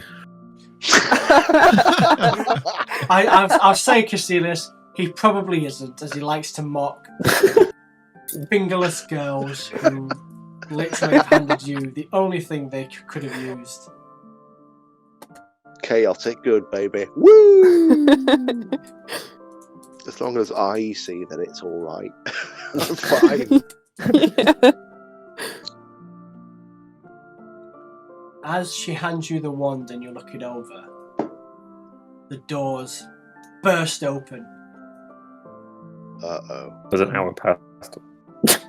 And there, silhouetted by the snow outside, is the shape of the heaving, out-of-breath Martin. Giselle? Oh. Giselle? What? Martin! You're back! Giselle! And they run and they embrace. And from behind Martin, you recognise 3 of the humans that were in the middle of the lake as well. Oh my god, it worked! The 2 half-elves come in, and the 2 other humans with their cast and bandages. Isabella goes, "Oh, it's a full house. I've only made stew for these lot. I'll have to put on more." Thanks. Thank you for that, Isabella. The half-elves go up to you and say, the half-elves go up to Axonon and says, "Well, whenever you did, looks like Marvel really believed in you, because looks like it worked." You put a lot of trust in him there. Well, we put a lot of trust in you. After seeing everything you did to come and get us, well, it was actually Martin that convinced us all.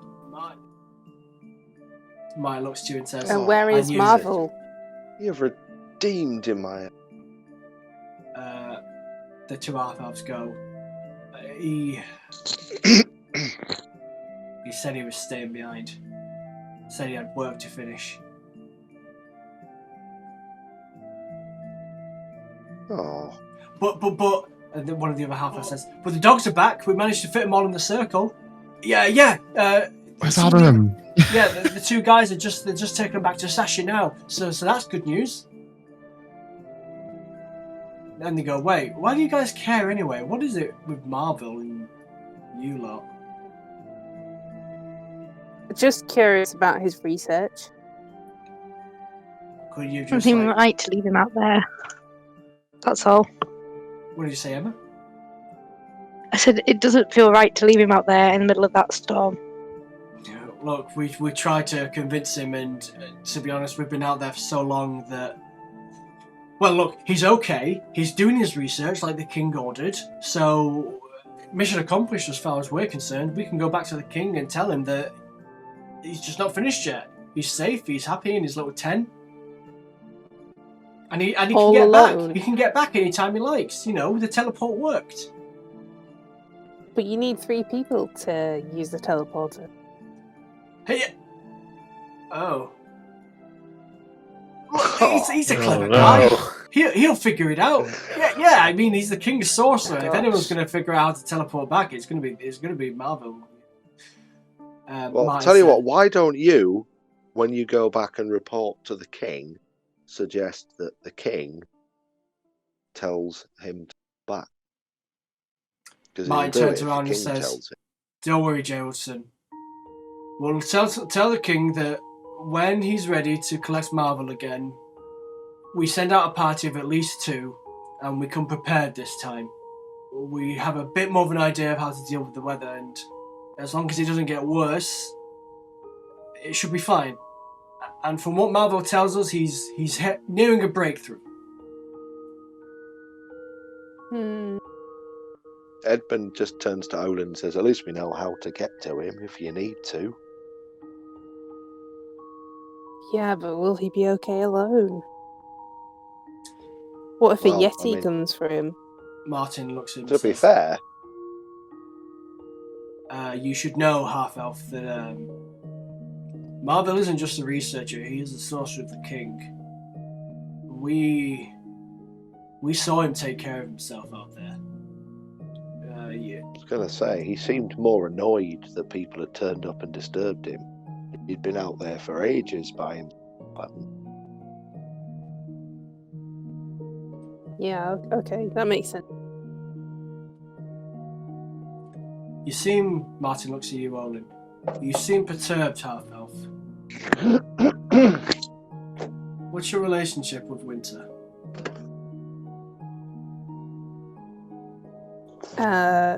Same as any other, just intrigue and caring for my fellow being. Make a persuasion check.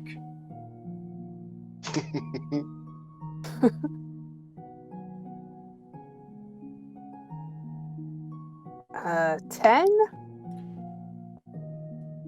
He doesn't say anything, nor does his face change. He could have believed you, he could have not, but it doesn't seem like he's bothered enough. But then he turns to the rest of you and says, "By the way,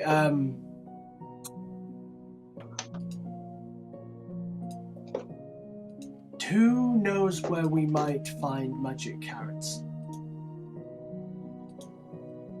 Magic? Magic carrots, yes. Oh, magic carrots. I heard carrots.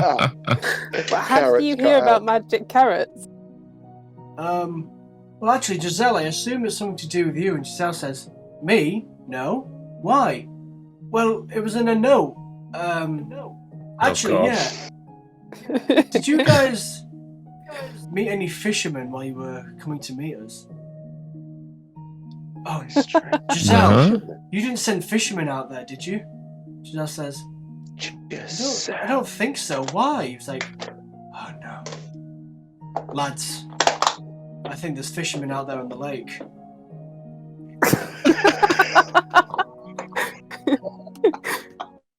Giselle, look, they left this note. We found a Yeti, a ship fell from the sky, we found a wall of spikes in what we think is the centre of the lake, which is wrong because we were in the centre of the lake. We believe it is trapped. If we don't make it back, then Giselle was the one who sent us. Giselle saying, I never signed by the king's fishermen. And then they've drawn a little carrot and it says invest money in magic carrots. Any of that ringing any bells? The only people I've met are these guys. I've not sent any fishermen. What? Ice spikes? A ship? A Yeti? It sounds like the ramblings of a madman. Mine goes, maybe. Fingers crossed it was some local who maybe got hypothermia, maybe he went a bit loopy. Hopefully he's okay, but... Giselle, are you sure that you didn't get drunk one night and send off a load of fishermen to their death? Why would you do that, Giselle? No, God. Pretty sure. Isabella? Yes, no. Did we have any fishermen in and did I get drunk and I send them into the middle of the lake? I don't think so. I think I'd have remembered something like that. Mine looks concerned. I'll discuss with the men. We'll see if we can send maybe just a small search party out. We'll go on foot now that we know what to expect. Nah, I just leave them. They'll be dead by now. Make a persuasion check. God, nah, don't bother. Oh, actually, you're right. 11. 11. Giselle goes, Martin, you've just got back. You can't be a hero all the time.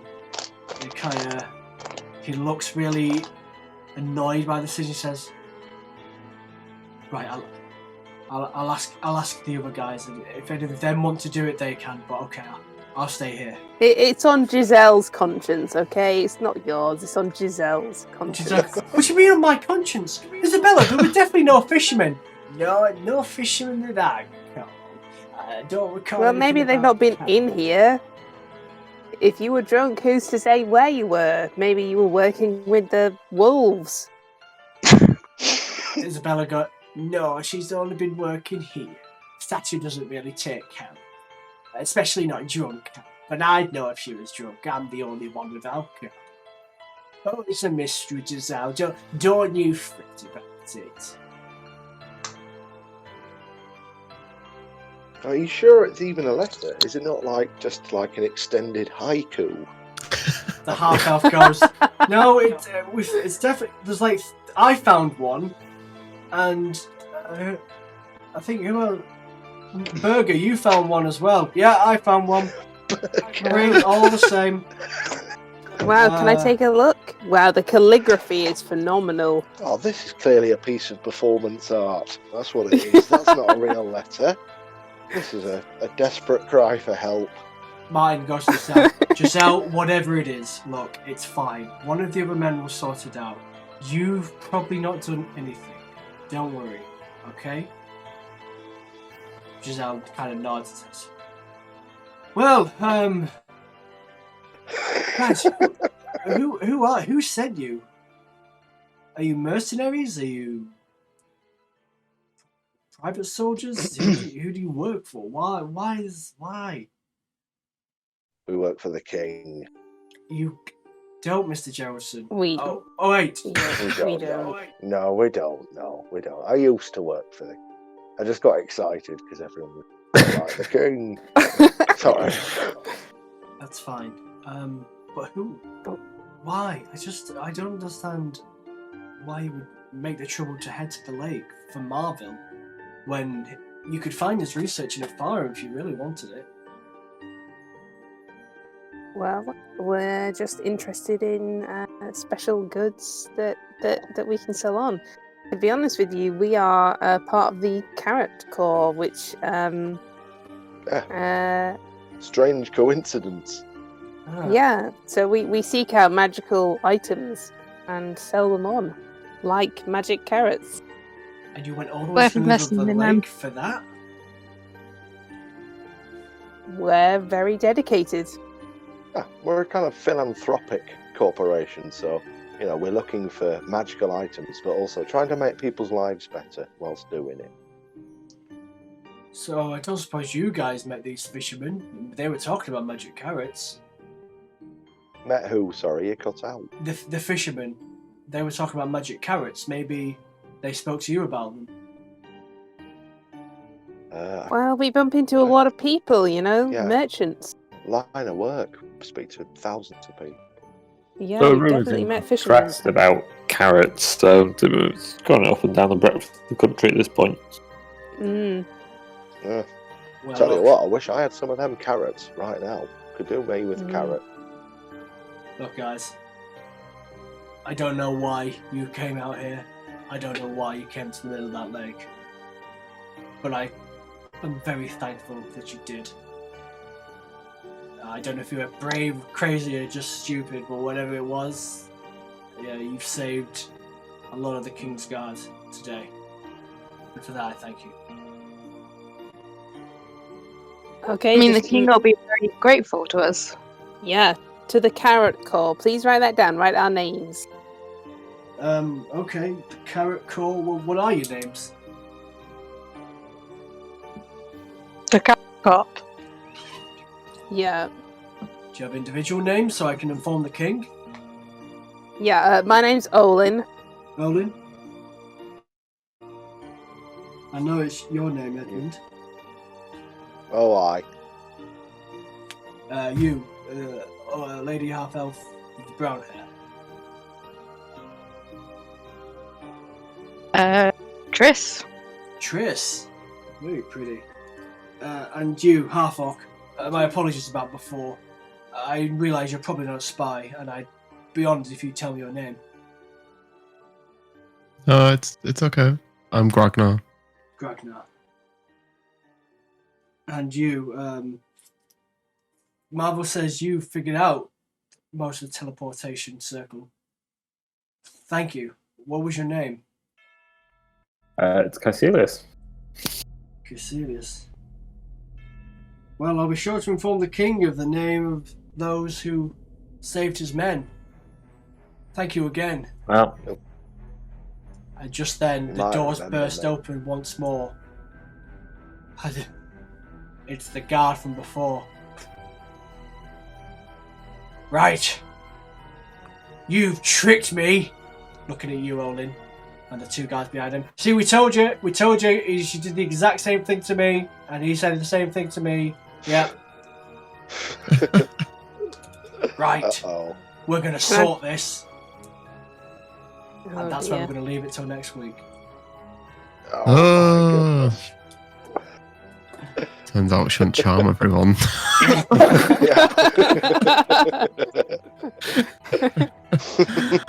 Does this mean we've rescued like the 8 King's Guard and we're just gonna have to kill them all? You've pissed off 4 and rescued 8. Well, pissed off 3. Yeah, massacre. They've gone mad! Help us, lads! That's well, what's everyone's back. They should have listened to us. They'll feel like the fools. Yeah.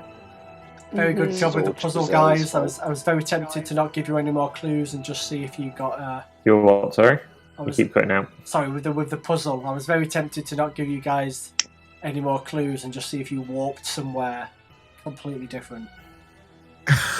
It would have certainly been an interesting development. Let me see how close you came to it. You rolled a 58. Oh, if you got like a 54 or lower, I don't know where you would have gone. Was that like a D100? D100, yeah. No. We managed to get a 58. So thank you very much, ladies and gentlemen. Thank you to all our followers on Twitch. Just check those numbers.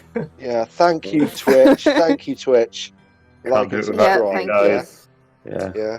Thanks, Simon. That's okay. Okay, I will see you all next week. Oh, Sam is not here next week, so I'll put it in the chat, but we'll figure out what we do for next week.